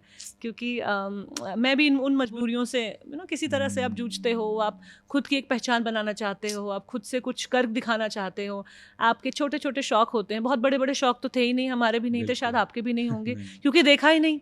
बिल्कुल तो एग्री। शौक भी बहुत छोटे छोटे थे, पर उन्हें भी पूरा ना कर पाना, उसकी हम्म, उसकी भी एक अजीब सी एक वो होती है अंदर से, वो भी आपके जुनून को ना, आपके पैशन को फायर करती है कि किस तरीके से इसमें हम आगे बढ़ा जाए। हम्म, तो आशु, अब तो खैर आपने बहुत हम्बल तरीके से आप कह रहे हैं कि आप स्कूटी चलाते हैं, लेकिन पैसे आपने बहुत कमा लिए हैं, ये तो ये तो आपने कई मैंने पब्लिक प्लेटफॉर्म पे सुना भी हाँ कहीं पर जी, कि आपने नंबर भी बताया हुआ है कि हाँ जी, हाँ कितने जी। पैसे आप कमा रहे हैं। तो इतने पैसे जब आशु कमा रहा है, तो फिर सबसे एक्सपेंसिव चीज़ जो अब तक आपने खरीदी है वो क्या है? और अगर आप गाड़ी नहीं खरीद रहे हो तो क्या उसके पीछे कोई रीज़न है, कोई कारण है, या फिर बस यूँ नहीं ही? नहीं नहीं, एक्चुअली क्या है, प्रॉब्लम क्या है कि पहली बात तो गाड़ी तो है हमारे पास, लेकिन मुझे गाड़ी पे ट्रैवल करना थोड़ा सा कन्वीनियंट नहीं लगता है। प्लस अगेन ऐसा भी नहीं है कि जो हम पैसा अभी कमा रहे हैं, मैंने उस वीडियो में भी बोला था, उन्होंने वो काट दिया, वो हिस्सा डाला नहीं कि अभी हम पैसा तो बहुत कमा रहे हैं, लेकिन वो सारा पैसा अभी हमारे डेट्स में जा रहा है। और अभी एट प्रेजेंट मैंने बताया कि हम लोग खुद अभी हम लोग रेंट पे हैं, और ऐसी सिचुएशंस भी आई थी जहाँ पे हमारी अकेडमीज भी बिकने वाली थी, बट हमने उसको किसी तरीके से संभाल लिया। बट मुझे पता है आगे आने वाले कुछ महीने बस ऐसे और हैं, उसके बाद सब कुछ सेट हो जाएगा। तो अभी तो फ़िलहाल पैसा वहीं जा रहा है सारा, हुँ। और जो थोड़ा बहुत बच भी रहा है, उसके लिए अगेन हमारे लाइफ के कुछ प्लान्स हैं, कुछ गोल्स हैं। सबसे पहले तो वापस से घर खरीदना है। अभी एक बहुत अच्छी बात ये हुई कि मैं एक प्लेटफ़ॉर्म पे था, एक मीटिंग में था, तो वहाँ पे तब मेरे 2 मिलियन सब्सक्राइबर्स क्रॉस हुए थे, उसी डे पे जहाँ मैं मीटिंग में था। हुँ, हुँ। तो सारे आके मुझे एप्रिशिएट करने लगे, कि कांग्रेचुलेशन करने लगे। तो वहाँ से एक मैम आई, वो कहती कि मैं आपको आज मुबारकबाद नहीं दूँगी, मैं आपको तब कांग्रेट्स करूँगी जब आप अपने वापस घर पे जाओगे। तो मैं ये देखता हूँ कि लोग भी इससे कनेक्ट हो रहे हैं कि उनके साथ भी कभी ना कभी लाइफ में ऐसा कुछ हुआ होगा। अप्स एंड डाउन लाइफ में चलते रहते हैं। तो जो पैसा हम लोग अभी कमा रहे हैं, एग्ज़ैक्टली वो उसी जगह पे जा रहा है। बट हाँ, अगेन मैं जो भी ये पॉडकास्ट देख रहे हैं, मैं उनको बोलना चाहूँगा कि एजुकेशन फ़ील्ड को लोग बहुत अंडररेटेड मानते हैं शायद। वो मानते हैं कि इसमें पैसा नहीं है, बट इसमें बहुत सारा पैसा है, और एट प्रेज़ेंट तो काफ़ी ज़्यादा है। जब से हम लोग ऑनलाइन शिफ्ट होना शुरू हुए हैं, काफ़ी सारा पैसा है। मैं एक प्लेटफ़ॉर्म के साथ जुड़ता हूँ तो दूसरा ऑफ़र आ जाता है। फिर दूसरे के साथ अगर हम लोग वहाँ पे कॉन्ट्रैक्ट ख़त्म करके यहाँ जा रहे हैं, तो उसके बाद एक और ऑफ़र आ जाता है। तो कभी लगता है कि शायद ये कभी लिमिट नहीं होगा, तो हमें अपने आप को ही सँभालना होगा। हमें कहीं तो सैचुरेट होना होगा जाके, क्योंकि अगर हम ऐसे प्लेटफ़ॉर्म चेंज करते रहेंगे तो वो भी एक अच्छी बात नहीं है। तो पैसा तो बहुत सारा है, बट मैं एक साइंस बैकग्राउंड से बिलॉन्ग करता हूँ, मुझे पैसा सँभालना नहीं आता है। मेरे जो ब्रदर हैं उशांक, वो कॉमर्स साइड से बिलॉन्ग करते हैं, तो सारा पैसा वही सँभालते हैं, वही उनको पर पता है। कोई एक एक्सपेंसिव चीज़ जो आपने खरीदी हो, जो बस शौक के लिए खरीद ली, कि आज अब मैं आशु घाई सर बन गया हूँ और इतने पैसे भी आ गए हैं, तो आज मैं अपना, क्योंकि हम बहुत सारी इच्छाएं दबाते भी हैं ना जब हमारे पास हुँ। कमी होती है, तो फिर जब एकदम कमाने लगते हो तो लगता है कि चलो अब मैं बिल्कुल एकदम एक्सप्लोड होके कुछ ऐसा मोमेंट हुआ आपकी लाइफ शायद में, नहीं, कुछ मुझे ऐसा याद नहीं, खरीदा? मैं कुछ एक्सपेंसिव खरीदता नहीं हूँ। देखो मैं आपको सच बताऊँ, तो मेरे पास एक्सपेंसिव चीज़ों में जब होगा भी तो वो घड़ियाँ होंगी, वॉचेज़ होंगी, और वो भी मैंने खरीदी नहीं है, वो मुझे गिफ्ट मिली हैं। या अगर मैं अभी क्योंकि मेरी फैमिली ऐसी है कि वो मुझे मेरी कुछ कमी पूरी, अब अगर मैं आपको एक छोटा-सा इंसिडेंट बताऊँ, अभी मैं एक इवेंट पे गया, एक बहुत बड़े प्लेटफ़ॉर्म के, तो वहाँ मैंने ना एक वीडियो रिकॉर्ड करी, मिरर सेल्फी से एक वीडियो रिकॉर्ड की, तो हुँ, मेरे पास वीवो का एक फ़ोन था। तो मैंने उससे वीडियो रिकॉर्ड करी, मैंने इंस्टाग्राम पे पोस्ट कर दी। अब इंस्टाग्राम पे बहुत सारे बच्चों ने कमेंट किया कि आशु सर के पास आईफ़ोन नहीं है। हुँ, ये कमेंट आए। अब मुझे इस कमेंट से जेन्युइनली फ़र्क नहीं पड़ा, लेकिन मेरे ब्रदर ने और मेरी वाइफ़ ने ये कमेंट देख लिए वहाँ जाके, तो उनको ये बात पिंच हो गई शायद, पता नहीं। ऑल्दो मुझे नहीं लगता कि आईफ़ोन ज़रूरी है लाइफ़ में, या महँगी चीज़ें ज़रूरी हैं लाइफ़ में, मुझे नहीं लगता। बट उनको लगा कि नहीं, लोग ये कमेंट कर रहे हैं, तो उनको अच्छा नहीं लगा। तो मुझे इन्होंने बिना बताए नेक्स्ट डे गए और वो आईफ़ोन ले आए मेरे लिए। तो मुझे कभी खुद खरीदने की ज़रूरत ही नहीं पड़ी, वो सब कुछ खुद ही ले आते हैं। कोई भी, चाहे वो एक्सपेंसिव चीज़ हो, चाहे वो लेस एक्सपेंसिव हो। ये जो मैंने कपड़े पहन रखे हैं, मैंने खुद नहीं खरीदे हैं, मेरी मदर ही लाती हैं। हम लोग हमारे अभी तक फैमिली में, मदर ही आपके लिए हाँ शॉपिंग जी, करती हमारे लिए है। ऐसा ही होता है। मतलब हम उनको कभी-कभार बता देते हैं कि मम्मी चीते वाली शर्ट चाहिए, कभी-कभार ऐसा बोल देते हैं, but most of the cases वो खुद ही लाती हैं। क्योंकि आशु सर के पास तो टाइम नहीं है शॉपिंग जाने के लिए और बाकी चीज़ें करने के नहीं, लिए। जब टाइम है, जेन्युइनली अगर टाइम होगा भी तो भी हमारी मदर लाती हैं, या मेरी वाइफ़ ले आती है। तो कभी छुट्टी पे नहीं जाते आप, मतलब वाइफ को लेके? नई नई शादी है आपकी, आई थिंक 4-5 साल ही हुए हैं हाँ शादी जी। को, छोटा बेटा है, तो हम्म। कभी ऐसे हॉलीडे पे जाने का मन नहीं करता उनको लेके, या उनका मन नहीं करता कि चलो यार अभी 15 दिन छुट्टी ले लेते हैं, बहुत हो गया ये? 15 दिन तो शायद बहुत ज़्यादा हो जाएगा लेकिन हाँ, हम लोग साल में एक छुट्टी पे जाते हैं। लास्ट ईयर नहीं गए थे, बट हर साल हम लोग 2-3 दिन 4 दिन की छुट्टी पे जाते हैं। और वो भी वो दिन होते हैं जब समर वेकेशंस आती हैं, जहाँ पे बच्चे भी, हम लोग उसे बहुत अच्छे तरीके से प्लान करते टाइम हैं। कर लेते हो? हम बच्चों को 1 महीना पहले बता देते हैं कि यार ये 3-4 दिन हम भी छुट्टी पे हैं, आप लोगों को जाना है तो आप भी इन्हीं दिनों में चले जाओ। तो वो मैनेज हो जाता है। और हम जहाँ भी जाते हैं फैमिली के साथ ही जाते हैं। और एक अच्छी आउटिंग होती है। लेकिन अगेन मैंने आपको बताया कि जब कोई इंसान काम से प्यार करता है अपने, तो उसके लिए हर दिन ही छुट्टी है शायद। अब मैं अपनी अभी अकेडमी जाऊँगा तो मैं खुश, मतलब मैं और अच्छा लगेगा मुझे, मैं बच्चों को वहाँ मिलूँगा। बिल्कुल, तो बिल्कुल। हर दिन एक हमारे लिए छुट्टी ही है ऐसे तो। बिल्कुल, बिल्कुल, हाँ जब जी। आपको अपने काम से इतना प्यार होता है ना, और जब उसके पीछे हुँ, एक पर्पस होता है, क्योंकि जैसे मैं भी ये पॉडकास्ट शुरू कर रही हूँ अब, तो हुँ, इसके पीछे भी मेरा एक बहुत बड़ा पर्पस है कि लोगों को अवेयरनेस हो, एक बिल्कुल। माइंडफुलनेस और इमोशनल इंटेलिजेंस, और एक रियल लाइफ में किस तरह से चीज़ों को और इमोशंस को अपने मैनेज करा जाए, उसके हुँ, बारे में नॉलेज। जब आप उस पैशन से आते हो ना, क्योंकि जैसे मैंने आपको अभी बताया कि मैं पिछले 5 दिनों से जयपुर में थी, हाँ उसके जी, हाँ पहले जी, हाँ जी। दिल्ली में भी काम था, और मेरा भी हुँ, 14-15 घंटे लंबा शेड्यूल था एक दिन का, और शायद उससे भी ज़्यादा। तो 5 दिन से ऐसा हुँ, करके जब मैं आज सुबह यहाँ पर आई, तो सब लोग मुझे बोल रहे थे, मैम 7 बजे मैं यहाँ पे आ गई थी। तो उनको लगा मैम आज तो थोड़ा डल लग रहे हो, आज ना एनर्जी नहीं लग रही है।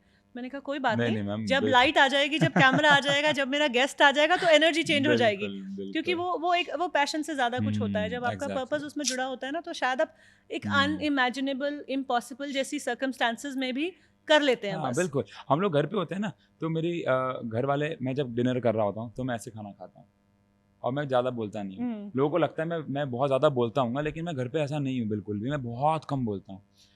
मेरे घर वाले मुझे कभी-कभार ताने भी देते हैं हुँ, कि, "तू वहीं रह लिया कर, ऑफ़िस में ही रह लिया कर, हाँ। तू वहीं पे एनर्जेटिक रहता है, तू घर पे आके एक लाश बन जाता है।" ऐसे-ऐसे कमेंट्स आते हैं। लेकिन जेनुइनली हम लोगों को ना बहुत सारी वीडियोज़ ऐसी हैं मैम, क्लास के अंदर हम लोगों ने रिकॉर्ड की हुई हैं, या हम पढ़ा रहे हैं और हम लोग बुखार है, हमें 101, 102 बुखार है, बट बच्चों के सामने आके पता नहीं क्या नेक्स्ट एनर्जी लेवल आ जाती है और हम गला फाड़-फाड़ के पढ़ा रहे हैं। फिर क्लास खत्म होती है, 9:15 10 बजते हैं, हम वापस से वैसे नॉर्मल हो जाते हैं। बिल्कुल, बिल्कुल, बिल्कुल। एक एज़ अ टीचर मुझे लगता है, as an artist also, as a teacher and as an artist, जो मुझे लगता है, जब आपके सामने एक ऑडियंस होती है ना, और जब आपका उनसे एक बहुत बिल्कुल। प्यार होता है, तो चाहे आपके फिर चोट लगी हो या चाहे आपको बुखार मैं है। एक बार आपको सॉरी टोकूँगा, मैंने आपकी वीडियो देखी अभी हाल ही में, जहाँ पे आपके दोनों पैरों पे चोट ल मैम रिमार्केबल, मतलब वो बहुत एक मोटिवेशनल।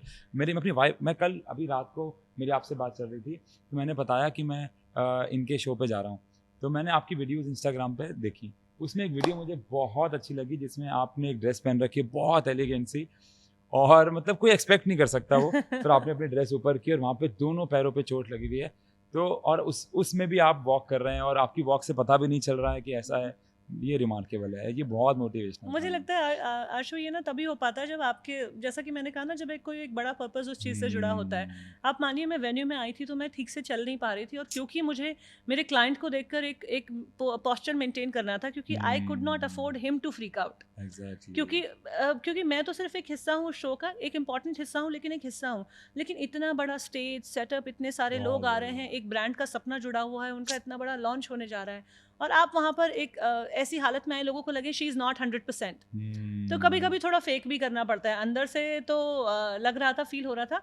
एक तो जेनुइनली एनर्जी चेंज हो जाती है आपकी, वो जेनुइनली भी एग्ज़ैक्टली। होता है, लेकिन थोड़ा बहुत आपको ना फेक भी करना पड़ता पर है वो इनिशियली। अपने हुँ, माइंड को ट्रेन करना पड़ता है कि नहीं, you are fine, you are fine. Hmm, क्योंकि एक बहुत बड़ी चीज़ आपके साथ जुड़ी हुई है, जो मैंने क्लासेस में भी आपसे कहा कि आप कैंसल नहीं कर सकते। हुँ, क्योंकि आप एक स्लॉट को लेकर अपने हिसाब से दूसरा स्लॉट फिक्स कर लेंगे, तो दूसरे बच्चे सब लोग आपके साथ नहीं आ कैसे पाए। फिट इन होए? बिल्कुल, बिल्कुल। है ना? तो आप उसको, तो the show has to go on at the time it is decided. Hmm, जिस टाइम पे वो होना है, वो तो होना ही है। तो I can really relate to you कि आप, और मैं बिल्कुल मान सकती हूँ कि 101 बुखार में भी, ये कोई कॉर्पोरेट नौकरी नहीं है। This is not a 9 to 5 um, job कि यार आज मेरी तबीयत ठीक नहीं है, वो चलो कल 1 घंटा एक्स्ट्रा कर लेंगे, या चलो किसी और, कोई और मेरा काम कर लेगा। हुँ, आप और मैं जिस प्रोफ़ेशन में, जिस जगह आप खड़े हैं, कोई और आपकी जगह नहीं ले नहीं ले सकता। सकते। किसी और को आप, बिल्कुल। शायद एक दिन आप किसी से फ़ेवर ले लें कि चलो आप हुँ, पढ़ा दो। लेकिन अगर अब वो प्रैक्टिस आप बार-बार करने लगे, तो बच्चों का वो इंटरेस्ट, वो जुड़ाव ही खत्म हो बिल्कुल, जाएगा। बिल्कुल, है ना? वो बिल्कुल। जुड़ाव ही इसीलिए है क्योंकि आशु सर हैं, नहीं तो बहुत सारे लोग हैं पढ़ाने वाले तो। हुँ, और तो आशु ये बताइए कि एडटेक का क्या फ्यूचर है? जैसा आपने कहा पैसा बहुत है, हम्म, बहुत आ गया है, आपको भी एक प्लेटफ़ॉर्म से इन्विटेशन आता है, फिर दूसरा प्लेटफ़ॉर्म आ जाता है, तो ये सब चीज़ें चल रही हैं। तो हम्म, एडटेक का क्या फ्यूचर है एंड आप जो अभी की जो जनरेशन है, उनको क्या मैसेज देना चाहोगे टीचिंग को लेकर हम्म। कि वो इसको एज़ अ प्रोफ़ेशन क्या सोच सकते हैं, करियर सोच सकते हैं और अगर सोचें तो स्केल अप कैसे किया जाए? मैंने अभी इस 6 महीने में एक बात नोटिस की कि हमारे ना एडटेक में 2 कैटेगरीज हैं अगर हम देखें। तो एक है फ्रॉम फर्स्ट टू ट्वेल्थ और एक है आफ्टर ट्वेल्थ, चाहे वो कोई एंट्रेंस एग्ज़ाम हो, नीट हो, जेई हो, एनडीए हो, यूपीएससी हो, या कोई भी एग्ज़ाम हो। तो जब एक बच्चा फर्स्ट टू ट्वेल्थ तक की क्लास का है तो वो इंडिपेंडेंट नहीं होता है, मतलब वो कहीं ना कहीं पेरेंट्स पे डिपेंडेंट करता है। तो मेरा ऐसा मानना है, मैं गलत भी हो सकता हूँ, कि ऑनलाइन प्लेटफॉर्म पे ट्वेल्थ तक शायद हमें ना ज़्यादा ग्रोथ कभी नहीं मिलेगी। बच्चा फ्री में पढ़ने को आने को तैयार है, लेकिन जो कोर्सेज ज़्यादा बिक रहे हैं वो वाले बिक रहे हैं जो ट्वेल्थ के बाद के हैं, चाहे वो नीट हो, चाहे वो जेई हो, चाहे वो entrance UPSC preparation entrance courses जो है। प्रिपरेशन हो गई, या जॉब वाली प्रिपरेशंस हो गई। ऐसा इसका एक रीज़न मुझे ऐसा लगता है कि पेरेंट्स भी आज की डेट में भी ये बिलीव करते हैं कि नहीं यार, तेरे को पढ़ने जाना है ना तो तू ऑफलाइन ही जाएगा, तू यहीं एक्स जाएगा, तू वाई जाएगा, लेकिन तू ऑफलाइन जाएगा।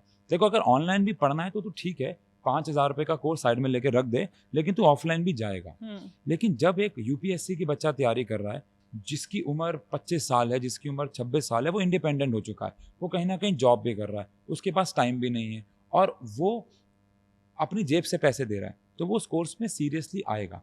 तो मुझे ऐसा लगता है कि K-12 हम लोग इसको बोलते हैं, फर्स्ट टू ट्वेल्थ को, कि K-12 में ऑनलाइन के स्कोप कोविड में आया था, बहुत बूम उठा था, लेकिन अब वापस से वो स्लो हो चुका है।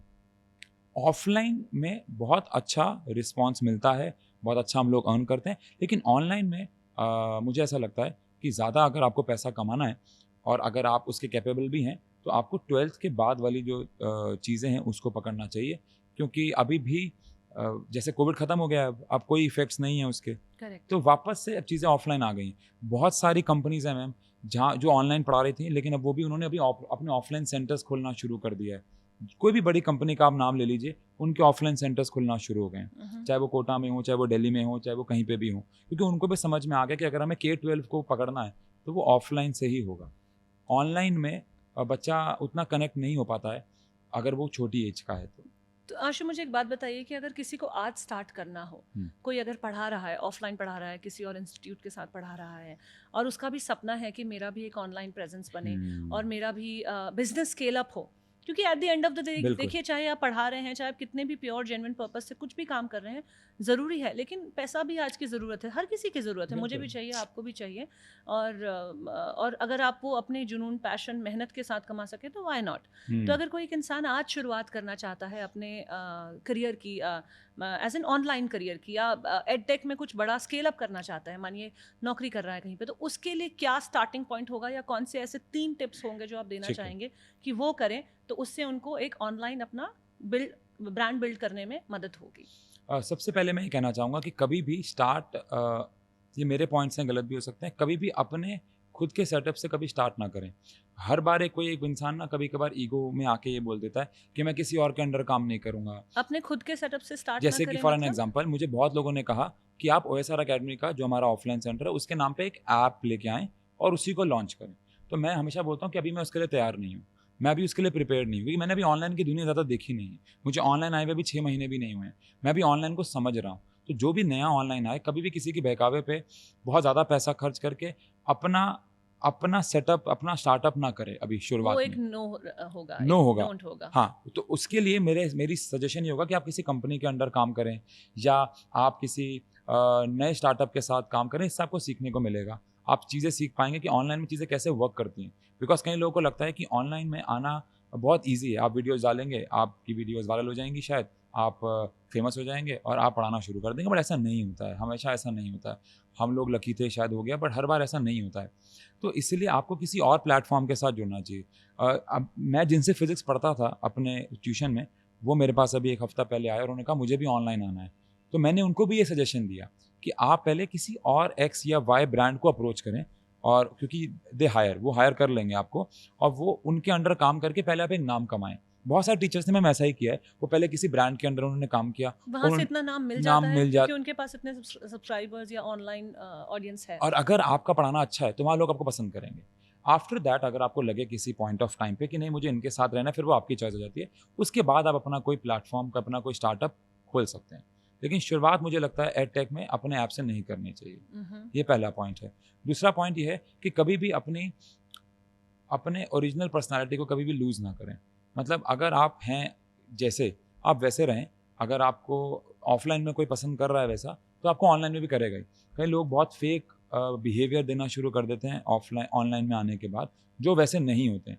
मैं अभी बहुत सारे टीचर से मैं मिलता हूँ कि कैमरे में ना वो अलग है, मैं जब उनसे मिलता हूँ सामने तो वो बहुत अलग हैं, कैमरे में वो बिल्कुल अलग हैं, और वो एक नॉर्मल टीचर बन गए हैं वहाँ के। हाँ, फिर अब टीचर नहीं रह जाते ना, फिर अब एक्टर बन जाते हैं। एक्टर, हाँ सही में वो एक्टिंग कर रहे हैं एक्चुअली। बहुत सारे ऐसे लोग हैं ना आजकल, मैं ऑनलाइन देखती हूँ, दे आर जस्ट एक्टर्स। मतलब अगर आप चाहे आप फैशन के फील्ड में हैं, चाहे आप टीचिंग के फील्ड में हैं, चाहे आप किसी भी फील्ड में हैं, but if you will be an actor in front of camera, तो आपको लगता है कि शायद वो जा नहीं रहा है ऑडियंस के पास, लेकिन ऑडियंस जो है और कैमरा जो है ना, वो एक एक चीज़ पकड़ता है।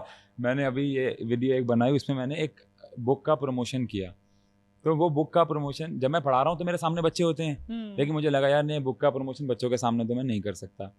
तो बच्चे चले गए, रात को 9 बजे मैं वापस से अपनी एकेडमी में गया, मैंने सेम कपड़े पहने और मैंने फेक तरीके से प्रमोशन किया, इस तरीके से कि बच्चे सामने ही हैं। और अब मेरे दिमाग में, हालांकि मैं साइंस का स्टूडेंट, लेकिन मेरे दिमाग में नहीं आया कि बच्चा क्लास में नहीं होगा तो आवाज़ गूंजेगी। और मैंने वो वीडियो उसके पीछे लगा के अपलोड कर दी। तो वहाँ पे कमेंट आने शुरू हो गए कि जब सर बुक का प्रमोशन कर रहे हैं तो वहाँ पे बच्चे नहीं हैं। तो बच्चे बहुत होशियार हैं, बच्चे सब समझ जाते हैं। अगर वो ऑफलाइन में पढ़ें आपसे तो वो वहाँ पे आके कमेंट करने लग जाएंगे, यार सर आप तो यहाँ ऐसे हो, वहाँ तो ऐसे नहीं हो। तो ये कभी ना करें, आप अपनी ओरिजिनल पर्सनालिटी को कभी भी चेंज ना करें, तो शायद सही रहेगा। और थर्ड पॉइंट मैं ये कहना चाहूँगा कि मतलब कि एक पर्पस होना चाहिए, एक पर्पस सॉल्व करें।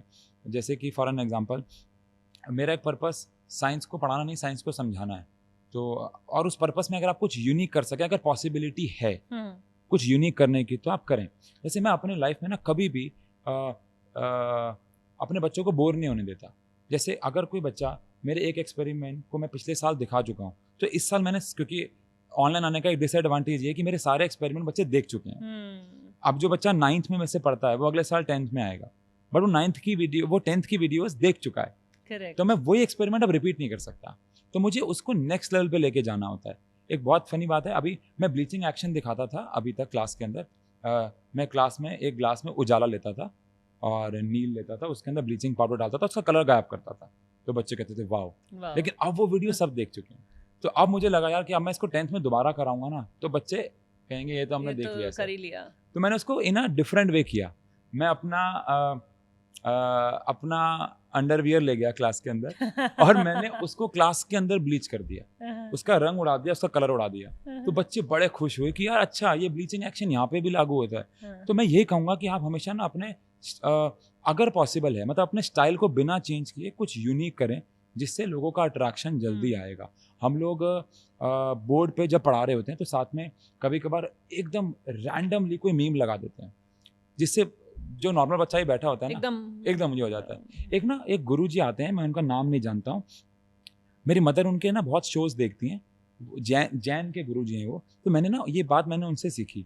क्या था, मैं एक बार अपनी मदर के साथ एक रूम में बैठ के कुछ काम कर रहा था, तो मेरी मदर उनका सत्संग सुन रही थी टीवी पे। हो गए 5-6 साल हो गए इस बात को। तो वो गुरुजी क्या करते थे, नॉर्मल धीरे बोल रहे होते थे और एकदम से अपनी आवाज़ तेज कर लिया करते थे, एकदम से, फिर एकदम से धीरे करके नॉर्मल बोलते थे। तो मैंने एक बात नोटिस की, जब भी वो अपनी आवाज़ तेज करते थे ना, आपका ध्यान उधर चला जाता था, चाहे आप उनको सुन भी नहीं रहे होते थे ना, तो आप बोलते थे अरे यार ये क्या बोलने लग गए, एक बार सुन तो लें। तो मुझे लगा कि यार क्लास में ना बच्चा भी बोर हो जाता है बीच बीच में, उसको हुकअप करना पड़ता है, उसको पोक करना पड़ता है। तो मैंने कहा क्यों ना ऐसा करें कि क्लास में बीच बीच में स्लाइड्स के बीच में मीम डाल देते हैं। अब अगर हम जब ऐसा करते हैं, मीम मतलब ऑफलाइन क्लास में, ऑफलाइन क्लास कैसे आप मीम डालते हैं ऑफलाइन? फॉर एन एग्जांपल, एक अल्कोहल हम लोग पढ़ा रहे हैं क्लास के अंदर, तो उसके अंदर मिलन गाबा का एक गाना है, ए भाई थोड़ी और डाल दे, फ्रिज विच आइस क्यूब भी निकाल दे, ऐसे करके गाना है। तो उन्होंने बोला है हाथ में लिकर हो। अब actually it is liquor, but हम लोग उसको अल्कोहल जब बोलते हैं तो बच्चे के दिमाग में, जब मैं बोलता हूँ अल्कोहल तो बच्चे के दिमाग में बोतल आ जाती है, पार्टी आ जाती है, शराब की बोतलें आ जाती हैं। तो मैंने स्लाइड पे शराब की बोतल लगा दी। तो मैंने कहा बच्चों ये है एक्सपेक्टेशन, और फिर मैंने अगली स्लाइड बनाई तो मैंने इथेनॉल का स्ट्रक्चर वहाँ केमिकल फॉर्मूला बना रखा है and this is reality. Reality. तो बच्चे बड़ा खुश हुए और ये वीडियो इतनी वायरल हुई, मिलिंद गाबा जिन्होंने गाना गाया है उन्होंने ये वीडियो भी अपने इंस्टाग्राम पे शेयर की थी, उनको ही बहुत अच्छी लगी है, मेरी उनसे बात भी हुई थी इस बारे में। तो बच्चा एकदम से वापस से जाग जाता है। जैसे अक्षय कुमार का एक हेरा फेरी का मीम है जिसमें वो ऐसे करके चौड़ा हो रहा है, तो रॉबर्ट हुक जी ने सेल डिस्कवर किया था और वो एक्सीडेंटल डिस्कवरी थी, वो ये करना नहीं चाह रहे थे लेकिन हो गया, तो उसके जस्ट बाद हम लोग ये मीम लगा देते हैं, तो बच्चा बड़ा खुश होता है, बच्चा बड़ा हंसता है, क्योंकि ये मीम वो रोज़ इंस्टाग्राम पे देख रहे हैं और उनको वो वहाँ देखना पसंद है, तो उनको पढ़ाई में भी पसंद आएगा ही आएगा। तो मैं भी ये बोलूँगा कि आप जब भी जो भी कुछ कर रहे हैं अगर पॉसिबिलिटी है तो उसमें कुछ ना कुछ यूनिक अगर लेके आप आ रहे हैं जो कोई नहीं कर रहा, कहते हैं ना या तो आप सबसे पहले करो या तो आप अलग करो, तो आप जल्दी ग्रो करोगे। ग्रो आप नॉर्मली तरीके से भी कर जाओगे लेकिन आप तब जल्दी ग्रो करेंगे। मैम ऐसा नहीं है, कई लोग कहते हैं कि तेरा साइंस एंड फन का चैनल है, तूने वो जो ग्रो कर दिया तो बाकी चैनल ग्रो नहीं कर सकता, ये तो तुक्का भी हो सकता है। तो हमने जो लर्न एंड फन चैनल बनाया है अभी 9-10 का, उसको बनाए हुए हम भी 4 महीने हुए हैं एंड प्रॉपर पढ़ाई जा रही है वहाँ, एंड हम लोगों ने 600 के सब्सक्राइबर्स वहाँ पे क्रॉस कर दिए। मतलब 40-50 मिनट के लेक्चर्स वहाँ पे हाँ, आपके जा रहे हैं। और वहाँ पे आप नहीं जाओगे, वहाँ पे ये मैम नहीं जाएंगी, वहाँ बच्चा ही जाएगा सिर्फ। एब्सोल्युटली 50 मिनट का वीडियो कोई वही देखेगा जिसका वो रेलेवेंट सब्जेक्ट है। बट हम लोगों ने बहुत सारे ऐसे चैनल्स को बीट कर दिया है जो 4-4 साल से खुले हुए हैं। वाओ। हम लोग जब लाइव क्लास में वहाँ जाते हैं तो जिन लोगों के 1 मिलियन सब्सक्राइबर्स हैं वहाँ पे लाइव वॉचिंग 5,000 की होती है और हमारे बच्चों की लाइव वॉचिंग 10,000 की होती है। तो मुझे ऐसा लगता है कि अगर आप यूनिक कर रहे हैं तो आप किसी भी चीज़ को ग्रो कर सकते हैं। बच्चों को वो पसंद अगर आ रहा है और आप अपने स्टाइल को बस लूज़ ना करें, उसमें अपने स्टाइल में रह के, जैसे मेरा स्टाइल है फन, तो मैं उसी में रह के अगर कुछ यूनिक कर सकता हूँ तो बहुत ही आसान तरीके से आपने बहुत ही बड़े 3 टिप्स जो हैं अब जो ये करना चाहें उनको दिए हैं। I think these are very very helpful. Authentic रहना बहुत ज़रूरी है लाइफ में, कुछ भी काम करें, किसी भी डायरेक्शन में जाएं आप करियर प्रोफेशनली, लेकिन ऑथेंटिक रियल रहना बहुत ज़रूरी है, क्योंकि कैमरा ही नहीं, कैमरे के पीछे से जो आपको देखते हैं, जो लोग आपको वो सब समझते हैं, हमें लगता है शायद हम उनको बेवकूफ़ बना लेते हैं, लेकिन वो सिर्फ आप अपने आप को ही अगर आप उस चीज़ में एक लॉन्ग टर्म फ्यूचर देख रहे हैं तो फिर आप अपने आप को ही बेवकूफ़ बना रहे हैं, किसी और को नहीं। तो आई थिंक ये बहुत ही अच्छा और इम्पॉर्टेंट टिप है। बाकी जो आपने जितनी भी बातें कही, I think if someone implements that तो एक सक्सेस की तरफ जो है गाड़ी का स्टीयरिंग तो मुड़ जाएगा, फिर अब कितनी आगे निकलेगी गाड़ी वो। आई थिंक मैं अपनी टीम को भी कहूँगी कि ज़रा आपके टिप्स पे ध्यान दें ताकि हम भी कुछ इंटरेस्टिंग और कुछ ऐसा बना सकें, क्योंकि इंटेंशन और पर्पस तो बहुत क्लियर है, लेकिन ऑब्वियसली वो क्लियर होना उसके साथ साथ थोड़ा बहुत आपको कुछ ना कुछ गिमिक भी चाहिए आज की दुनिया में। बिल्कुल। अब जैसे ना एक क्विज होती हैं ऑनलाइन, बहुत फेमस होती हैं, जैसे 2 सब्जेक्ट्स के टीचर आपस में क्विज कर रहे हैं और ये हर कोई कर रहा था, लेकिन हमने उसको अलग तरीके से किया। मैंने एसएसटी वाली मैम को कहा हमारी कि हम भी क्विज करेंगे, लेकिन जो हारेगा ना वो करेला शॉट मारेगा। एसएसटी मैम मतलब आपकी वाइफ? नहीं, ऑनलाइन में अलग है। ऑनलाइन में अलग। हाँ, तो हमने कहा कि ठीक है हम क्विज तो खेलेंगे, मेरी वाइफ ऑनलाइन में नहीं है। अच्छा। तो हम लोग क्विज खेलेंगे और क्विज में जो हारेगा उसको करेला शॉट पीना होगा। अब वो वीडियो पहले मैम कहती नहीं, हमारी टीम कहती नहीं ये और ना लगे, मैंने कहा नहीं लगेगा, मैंने कहा करके देखते हैं क्या होगा, इससे ज़्यादा बच्चों को पसंद नहीं आएगी। और हमने वो वीडियो डाली और वो क्विज में, मतलब साइंस वर्सेस एसएसटी जब आप सर्च करेंगे यूट्यूब पे तो वो टॉप पे आएगी, उसको 4 मिलियन उसने क्रॉस की और बच्चों को, और हर एक बच्चा उसका second part third part demand करता है। और मैं ये देख रहा हूँ, मुझे बड़ा अच्छा लगता है देखने में कि बाकी चैनल्स भी अब वो करने लग गए हैं। तो एक चेंज लाना भी बहुत अच्छी बात है। अगेन मैं जिस कंपनी की बात कर रहा था उनके मुझे सीईओ मिले थे पार्टी में, उन्होंने मुझे कहा कि हम लोग आपको कॉपी कर रहे हैं। तो मैंने उनको बोला कि सर इसको कॉपी करना नहीं बोलते, ये तो इंस्पिरेशन है। साइंस को कोई, ऐसे तो मैं भी न्यूटन जी को कॉपी कर रहा हूँ, सही बात है। साइंस न्यूटन जी ने बनाई, आइंस्टाइन जी ने बनाई, तो मैं कॉपी थोड़ी ना कर रहा हूँ, ये तो एक इंस्पिरेशन है। आप जो एक्सपेरिमेंट कर रहे हैं, मैं जो एक्सपेरिमेंट कर रहा हूँ, आपका तरीका अलग है, मेरा अलग है, साइंस हम दोनों के लिए सेम है, हम दोनों का गोल है साइंस को लोगों तक पहुँचाना। मेरी वीडियोज़ पे इतने कमेंट आते हैं कि फलाना कंपनी आपको कॉपी करने लगी है, ये मैं सबका तो रिप्लाई नहीं कर सकता, लेकिन मैं फिर भी कभी कभार एक कमेंट करके पिन कर देता हूँ कि यार ऐसा मत बोलो, सबका गोल है आप तक साइंस पहुँचाना, कोई किसी को कॉपी नहीं करता है। और कॉपी वर्ड ही गलत है, वर्ड है इंस्पिरेशन लेना। मैंने वॉल्टर लुइन सर से इंस्पिरेशन ली, तो अगर कोई मुझसे ले रहा है तो बहुत अच्छी बात है। तो आशु, अभी भी अपनी सारी वीडियोस के कमेंट्स आप पढ़ते हैं खुद से पर्सनली, और आपकी फैमिली भी सारे कमेंट्स आप पढ़ पाते हो, क्योंकि यूट्यूब पे इतने सारे कमेंट्स, सैकड़ों हज़ारों कमेंट्स आते हैं आपके। इंस्टाग्राम भी कोई कम वायरल नहीं है, तो फिर कैसे मैनेज करते हो? मैं मोस्ट ऑफ द कमेंट्स तो पढ़ता हूँ, बट अभी थोड़ा सा मैं क्योंकि लाइफ में बिजी हो रहा हूँ तो कहीं ना कहीं कभी कभार लैग कर जाता है, लेकिन मैं अगर कोई कमेंट मिस भी करता हूँ तो मेरी वाइफ कभी नहीं करती है। वो रात को 1 घंटा 1.5 घंटा सिर्फ मेरी वीडियोस के जाके कमेंट पढ़ती है, और वो कभी कभार इतना इरिटेट हो जाती है किसी कमेंट से कि ये कैसे कह रहा है आपको, ये कह रहा है कि क्लास में टाइम वेस्ट करवा रहे हैं ये। तो मैं बोलता हूँ कि तू छोड़ ना, तू वहाँ पे 500 कमेंट्स अच्छे हैं, तूने उसके बारे में कभी बात नहीं की। वो ह्यूमन ब्रेन है ना, वो ऐसे ही हाँ वायर्ड है, जो एक अगर पूरी स्क्रीन सफेद और एक उसमें दाग हो ना, तो नजर दाग पे ही बहुत जाती बढ़िया है, बात सफेद बोली पे नहीं आपने। जाती है। कैनवस आप खुद पेंट कर सकते हैं, उस पे नहीं नजर जाती, जो उसमें बहुत कमी है उस बढ़िया, पे नजर जाती है। ऐसा तो ही ये, होता है। और स्पेशली जब कोई आप जिससे प्यार करते हो तो बहुत ज्यादा बिल्कुल। प्रोटेक्टिव हो जाते हैं, और मन करता है कि उस तरह से उसका जवाब दिया जा सके। तो आशु सर, जिनको आज हम जानते हैं, एक बहुत बड़ी इमेज बन गए हैं सोशल मीडिया पर, ऑफलाइन क्लासेस में। लेकिन जब आशु बड़ा हो रहा था, 10 12 15 साल के जब आप थे, तो कैसे थे आप? मतलब वर यू सो आउटस्पोकन, क्या आप इतने कॉन्फिडेंट, इतने बोल्ड तब भी थे? और अगर नहीं थे तो अपने आप को क्या एक ऐसी सजेशन, सलाह देना चाहेंगे टू अ यंगर सेल्फ? मतलब अभी एट प्रेजेंट में जितना अब खुल गया हूँ, बोल्ड हो गया हूँ, उतना तो नहीं था, लेकिन लाइफ में स्ट्रगल्स तो थे ही। तो हम लोग, जब मैं था खुद 9th में या 8th में, तो हमने काम करना शुरू कर दिया था। तो बोल्डनेस तो लाइफ में थी, लेकिन फिर भी मैं अपने आप को एक सजेशन देना चाहूँगा, अगर मैं वापस अपने पीछे जाता हूँ, कि अपने मैंने जो भी आपको एक लाइन बोली, ट्रस्ट योर क्रेजी आइडियाज़, मैं पहले अपने ऊपर ही नहीं लागू करता था। मुझे अपने ऊपर ही शक होता था कि यार ये नहीं चलेगा, यार शायद ये नहीं हो पाएगा, मतलब ऐसा करेंगे तो शायद ये नहीं काम करेगा, और उस वे में बहुत टाइम वेस्ट कर दिया हम लोगों ने।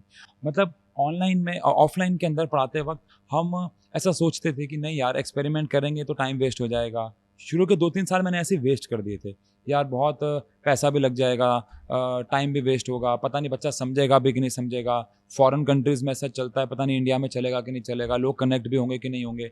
तो मुझे अपने ही आइडिया पे ट्रस्ट नहीं था। तो मैं अपने आप को सलाह दूंगा कि नहीं भाई आशु, जो तू सोच रहा है वो बिल्कुल सही सोच रहा है, इस ट्रैक पे जा, तो शायद मैं बहुत पहले ग्रो कर गया होता। आशु, एक और सवाल आपसे। आपकी जो शादी हुई, दैट्स अ लव मैरिज, हाँ राइट? जी। तो आप एक स्टीरियोटिपिकल टीचर तो कभी भी नहीं थे।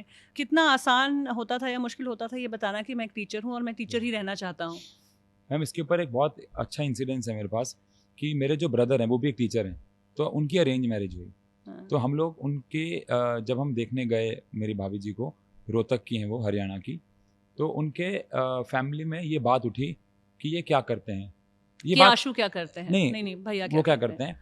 तो हमने बताया कि वो टीचर हैं, तो उनका कोई पड़ोसी बोला कि टीचर क्या ही कर लेता है। हाँ, मतलब क्योंकि एक टीचर एक लड़की के रूप में सब चाहते हैं कि जल्दी घर आ एग्जैक्टली। जाएगी, छुट्टी हो जाएगी, घर भी संभाल लेगी, ये सब एक हम्म। एक नॉर्मल इमेज है मिडिल क्लास फैमिलीज में। स्पेशली लड़कियां जो टीचर्स होती हैं, एक वायबल ऑप्शन होती है, शादी उनकी बिल्कुल। आसानी से हो जाएगी। लेकिन हम्म। जब लड़का बोलता है कि मैं टीचर हूँ, तो क्या हम्म। एक्सेप्टेंस थी? मतलब जब आपने अपनी वाइफ को, when you asked her out for marriage या उनके घर गए, तो किस तरह के चैलेंजेस रहे? पहली बात तो मेरी वाइफ भी एक टीचर ही थी, तो वहाँ ज़्यादा स्ट्रगल्स नहीं आए। और अगेन हम लोग बहुत कंपैटिबल थे एक दूसरे को लेके, क्योंकि वो एक टीचर है और वो समझती है कि एक टीचर की लाइफ कैसी होती है। पेपरों के दिनों में हम कभी कभार घर नहीं आते हैं पूरी रात, हम लोग 12-1 बजे तक वहाँ शूट कर रहे हैं या पढ़ा रहे हैं, उसके बाद फिर सुबह हमारी क्लास भी है, तो वो समझती हैं। बट हाँ, मैं अगर रीमा, मेरी जो वाइफ का नाम है, अगर मैं उससे पहले के अपने रिलेशंस की मैं अगर बात करूँ, तो वहाँ पे हमेशा से एक नेगेटिविटी आती थी कि लेट्स से कोई लड़की है जो डॉक्टर है, तो वो अपने आप को हमेशा सुपीरियर समझते थे कि हम सुपीरियर हैं, टीचर कुछ नहीं होता। बट मुझे ऐसा लगता है कि टीचर ही तो इन सबको बनाता है, शायद टीचर ही तो इंजीनियर बनाता है, टीचर ही तो डॉक्टर बनाता है। और मतलब अब मुझे शायद, अगर वो लोग सुन रहे हो, तो मैं उनको बस यही मैसेज देना चाहूँगा कि मैं उन सबसे ज़्यादा कमा रहा हूँ शायद। तो और सारी लड़कियां जो आशु के लाइफ में पहले एज फ्रेंड्स या गर्लफ्रेंड्स रही हैं, Ashu is making a lot of money. और टीचर्स भी अगर क्रिएटिविटी लेकर आए अपने हाँ, प्रोफेशन में, और क्रिएटिविटी क्या है, अपना जो खुद है, अगर बिल्कुल। वो बन जाए जो करना चाहते हैं, तो आई थिंक कहीं भी सक्सेस आपके। और टीचर को एक प्रोफेशन में बस पैसे के रूप में तो देखा जा रहा था, करेक्ट। कि वो पैसा नहीं कमाता है। हाँ, नॉलेज के बारे में कोई बात नहीं कोई करता बात था, नहीं कर रहा था। पर्सनालिटी के बारे में कोई बात नहीं करता, लेकिन ये कि टीचर है तो पैसे नहीं कमा पाएगा, तो चलिए हम्म। दूसरी तरफ चल लेते हैं। तो इसी के ऊपर एक लोग जज बहुत करते हैं ना, हाँ। कि पैसा नहीं कमा पा रहा होगा, तो इसलिए मैंने बोला कि मैं उनसे ज़्यादा पैसा कमा रहा हूँ। तो इसीलिए यहाँ पे भी एक इंसिडेंस, एक मैं वीडियो देख रहा था, बड़ी अच्छी वीडियो थी वो। तो उसमें एक अंकल एक बुकाती गाड़ी लेके आए, और वो कलर बड़ा ऑड लेके आए थे। तो वो शायद कोई पर्पल सा कलर था, ये लाइव वीडियो रिकॉर्ड हो रही थी, तो किसी ने बोला कि यार तेरी बुगाटी का कलर अच्छा नहीं है, तो उसने बोला तेरी बुगाटी का कलर कौन सा है, और उसका मुंह बंद हो गया। उसके पास तो छोटी मोटी गाड़ी भी नहीं थी। तो लोगों का बोलना तब बनता है जब उन्होंने लाइफ में खुद या तो कुछ अचीव किया हो, और अगेन मुझे नहीं लगता किसी को भी किसी के लाइफ में जज करना चाहिए। अगर किसी ने अपनी लाइफ में कुछ अचीव नहीं किया है, मनोज वाजपेयी जी को आप अगर जानते हो, उनकी मदर की एक लाइन है बहुत दिल को छू लेने वाली है कि कभी भी जिसने अपनी लाइफ में कुछ अचीव नहीं किया है उसे आप बेवकूफ़ मत समझो। क्या पता उसकी लाइफ में सरकमस्टांसेस ऐसे ना आए कि वो अचीव ना कर पाए हो। हर एक इंसान में कुछ ना कुछ हो सकता है, बट अगर वो अचीव नहीं कर पाए तो वो बेवकूफ़ नहीं है, वो लल्लू नहीं है। तो ऐसा नहीं समझना चाहिए कि यार ये तू एक टीचर है, अच्छा तू 10,000 रुपये महीना कमाता है, तूने क्या अचीव कर लिया लाइफ में, मैंने किया। क्या पता उसकी लाइफ में कुछ और गोल्स हो, उसके सरकमस्टांसेस हो। कई लोगों को दिन में 2 घंटा काम करना पसंद होता है बस, और वो अपनी लाइफ में बहुत खुश हैं। कई लोग अब बहुत ज़्यादा पैसा कमाने के बाद भी लाइफ में खुश नहीं है। तो सबके लाइफ में अपने अपने गोल्स होते हैं। और आशु कोई ना डायरेक्ट प्रोपोर्शन या डायरेक्ट रिलेशन नहीं है। आपकी मेहनत is not directly proportional to your success. You could be working really hard but you are not as successful in the terms जिसमें लोग समझते हैं सक्सेस ये इस तरह से दिखती है ना। तो कोई चीज़ ऐसे डायरेक्ट प्रोपोर्शनल नहीं है कि इतना होगा तो ऐसा होगा, कोई फॉर्मूला नहीं है। तो लाइफ जो है सबकी एक यूनिक है, इंडिविजुअल है, हर किसी की अपनी कहानी है, उस कहानी में स्ट्रगल्स है, उस कहानी में एडवेंचर है, उस कहानी में फन है, उस कहानी में लर्निंग है। और ऐसी कहानियां जो हैं चलती रहती हैं, और किसी की कहानी किसी से छोटी या बड़ी नहीं होती है, कभी भी नहीं होती। हाँ, ये बात तो बिल्कुल ही सही है। तो आशु, आपने बहुत सारी खूबसूरत बातें हमारे इस चैनल पे करी, और आपने अपनी जर्नी से हमें बहुत इंस्पायर किया।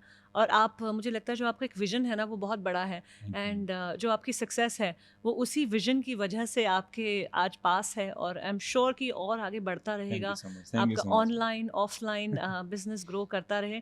अब एक छोटा सा फन सेक्शन हमने भी अपने पॉडकास्ट में डाला है आपके लिए, क्योंकि आपका चैनल ही फन से रिलेटेड है, और आप इतने फन आपकी ज़िंदगी का इतना इंपॉर्टेंट पार्ट है। तो चलिए, एक रैपिड फायर राउंड है जो मैंने आपके लिए प्रिपेयर किया है। तो कुछ क्वेश्चन है मेरे साथ, जल्दी जल्दी आपको उसका जवाब देना है। You know how rapid fire goes, right? ये एक फन सेशन हमने आपके लिए क्यूरेट किया है। रैपिड फायर के कुछ क्वेश्चंस है, तो जल्दी जल्दी से आपको मुझे इसका जवाब देना है। तो सबसे पहले, टेक्सटिंग और talking? Talking. Favourite day of the week? Sunday, क्योंकि मैं सबसे ज़्यादा काम कर पाता हूँ उस दिन। Favourite city in India besides the one that you live in? Jaipur.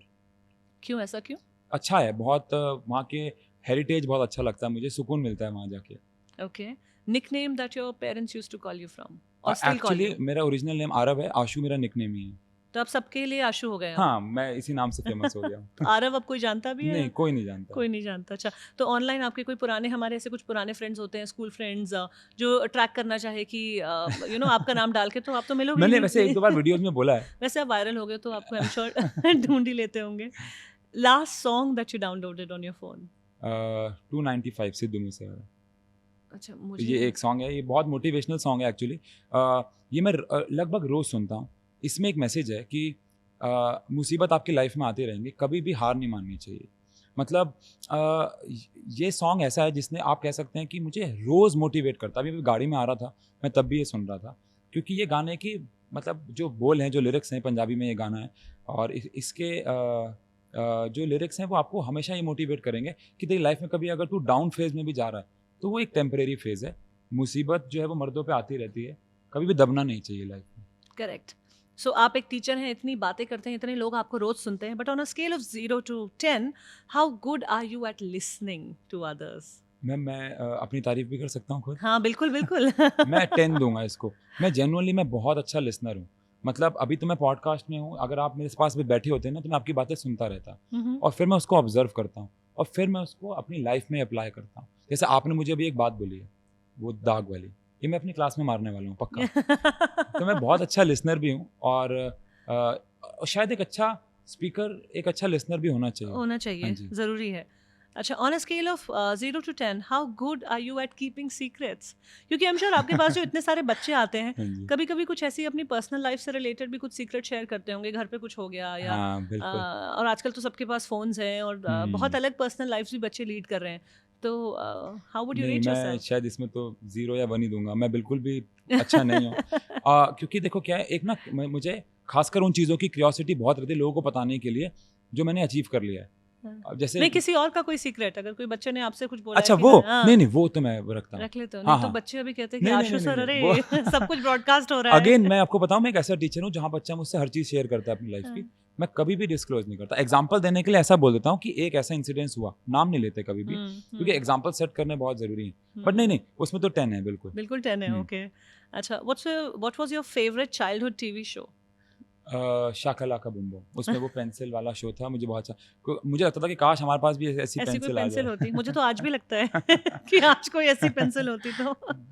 And do you ever post inspirational quotes on your social media? Yes yes, do you Instagram your food? पहले करता था, अब नहीं। Okay, what's something you could eat for a week straight? Comfort food मतलब शायद बैंगन का भरता। रोज खा सकते हैं? मैं रोज खा सकता हूँ। तीनों बार? तीनों बार। वाह। साथ में दही मिलना चाहिए, मैं रोज खा लूंगा। तो चलिए, ये आपके जो बच्चे हैं, सब्सक्राइबर्स हैं, फैंस हैं, वे आशु सर को मिले तो बैंगन के भरते के साथ मिले तो शायद आशु सर भी आपके फैन बन सकते हैं। बहुत बढ़िया। नहीं, मुझे अच्छा लगता है, साथ में दही हो और बैंगन का भरता हो। और जो भी मुझे जानता है बहुत करीबी तरीके से, जब भी मैं किसी के घर जाता हूँ, वो ये ज़रूर बनाता है। अच्छा, हाँ जी। तो आशु मतलब एट हार्ट बिल्कुल एक देसी दिल्ली बॉय हाँ हाँ हाँ बिल्कुल। है। हाँ जी हाँ जी हम्म, हाँ जी। मतलब अगेन इसकी डेफिनेशन क्या है वैसे तो मुझे पता नहीं, लेकिन कभी भी ऐसा नहीं फील किया मैंने कि मुझे अब थोड़ा सा अपने आप को कवर करके चलना चाहिए, या मुझे ऐसा करना चाहिए कि मैं स्कूटी पे ना जाऊं। ऑल्दो अगेन मैंने आपको बताया मेरे पास ऑप्शंस भी हैं, बट मुझे कन्वीनियंस से ज़्यादा बेहतर है कि यार ठीक है, मेरा जो ऑफिस है वो 10 मिनट की दूरी पे है, तो स्कूटी से ट्रैवल करना बहुत ईजी जॉब रहता है। तो ऐसा नहीं है, मतलब कभी भी ऐसा नहीं है। मेरे घर वाले कई बार बोलते भी हैं कि तू हर किसी को ना यस बोल देता है। शाहिद कपूर का एक शो आ रहा था कपिल शर्मा पे, उन्होंने एक बात बोली थी कि ये भी एक प्रॉब्लम होती है। मुझे लगता है मेरे में शायद थोड़ी सी प्रॉब्लम भी है कि हम हर किसी को यस बोल देते हैं, कभी एक बार नो बोलना भी बहुत ज़रूरी होता है। बहुत ज़रूरी होता है नो बोलना, हम्म, बल्कि मुझे लगता है एक बहुत ही इंपॉर्टेंट पार्ट है आपके वेलबींग का, क्योंकि आप यस बोलते बोलते इतना प्रेशर ले लेते हैं अपने ऊपर, यस। और कभी कभी आप ऐसी चीज़ों के लिए यस बोल देते हैं आउट ऑफ हैबिट। आप बोलना भी नहीं चाहते, लेकिन आदत है कि मतलब मैं मना तो कर ही नहीं सकता, तो मैं कैसे बिल्कुल। मना करूँ। तो अपने ऊपर आप इतना प्रेशर बिल्ड कर लेते हैं जिसकी हम्म, ज़रूरत नहीं है, मुझे लगता है, क्योंकि ऑलरेडी लाइफ में हमारे इतना प्रेशर है एग्जैक्टली। और इतनी चीज़ों से हम डे टू डे बेसिस में जूझ रहे हैं कि I don't think we need extra pressures by just saying yes to please somebody, exactly. उनको खुश करने के लिए, उनको कि वो हमसे प्यार करें या हमारे साथ बिलोंग करें। ये करने के लिए आई don't think it's an important factor. तो आशु सर, आपसे बात करके बहुत अच्छा लगा, सेम हियर मैम, आपकी सेम स्टोरी सुन के बहुत अच्छा लगा। जाते जाते बस एक आखिरी सवाल, कोई एक सपना, आपके हम श्योर बहुत सारे सपने होंगे, होने भी चाहिए, बहुत बड़े बड़े सपने भी होंगे, आज कोई एक सपना जो आप इस साल के ख़त्म होते होते देखते हैं पूरा होते हुए, या जिसके लिए काम कर रहे हैं? मैम मेरा जो अभी फ़िलहाल इस साल का सपना है वो यही है कि जो मेरे ब्रदर हैं, हमने जो घर ख़रीदा था, बहुत प्यार से उन्होंने उसको डिज़ाइन किया। उनको ना घर को सजाना बहुत अच्छा लगता है, तो उन्होंने बहुत प्यार से डिज़ाइन किया था। तो जब घर गया तो मुझे इसकी प्रॉब्लम नहीं थी कि घर चला गया, प्रॉब्लम ये थी कि वो घर उन्होंने बहुत प्यार से सजाया था। आई एम श्योर काफ़ी कुछ काम उस डायरेक्शन में हो भी रहा हाँ है। जी मैम, कोशिश पूरी चल रही है। बहुत, ये भैया को पता है कि आप उनके लिए ये हाँ कर जी रहे हाँ हैं? जी, क्योंकि मैंने बताया सारा सारा पैसा तो वही वही मैनेज संभालते करते हैं, तो हाँ उनसे जी। ही मांगना पड़ेगा। हाँ जी, हाँ जी। Ashu, all the best for your this dream, और आपके थैंक यू बाकी मैम। सारे सपने जो हैं वो पूरे थैंक हों, यू सो क्योंकि मच। जब आपके सपने पूरे होंगे तो आई एम श्योर बहुत सारे लोगों के जो सपने और जो एक इंस्पिरेशन और जो एक लर्निंग आपके साथ जुड़ी हुई है वो भी ज़रूर पूरी होगी। Thank so you I ma'am. Am wishing you the best. Thank you so much for agreeing to come on this नहीं मैम, शो, बुलाने के लिए बहुत बहुत शुक्रिया। हमसे थैंक यू सो बात करने के लिए, अपनी जर्नी शेयर करने के लिए आपका बहुत बहुत थैंक धन्यवाद, यू मैम, बहुत thank you, thank you. Thank you. तो मैम ने ये जो चैनल बनाया है the journey within by Shobha Rana, ये एक बहुत अच्छे मोटिव के ऊपर है। मतलब ये चैनल आपको बताएगा कि लाइफ में सबकी जीवन में अप्स एंड डाउन्स आते हैं और उससे कैसे डील करना है, एक क्या लाइफ में माइंड सेट होना चाहिए, क्या पॉजिटिव थिंकिंग की तरफ लाइफ को लेके जाएं। तो अगर आप अपनी लाइफ में दूसरों की गलतियों से सीखना चाहते हैं, कुछ नया सीखना चाहते हैं, एक गोल को कैसे परस्यू करें, तो प्लीज़ इस चैनल को लाइक कीजिए, सब्सक्राइब कीजिए, वीडियोस को शेयर कीजिए अपने बिलव्ड वंस के साथ, जिनसे भी आप प्यार करते हैं और चाहते हैं कि उनका भला हो जाए। Thank you so much.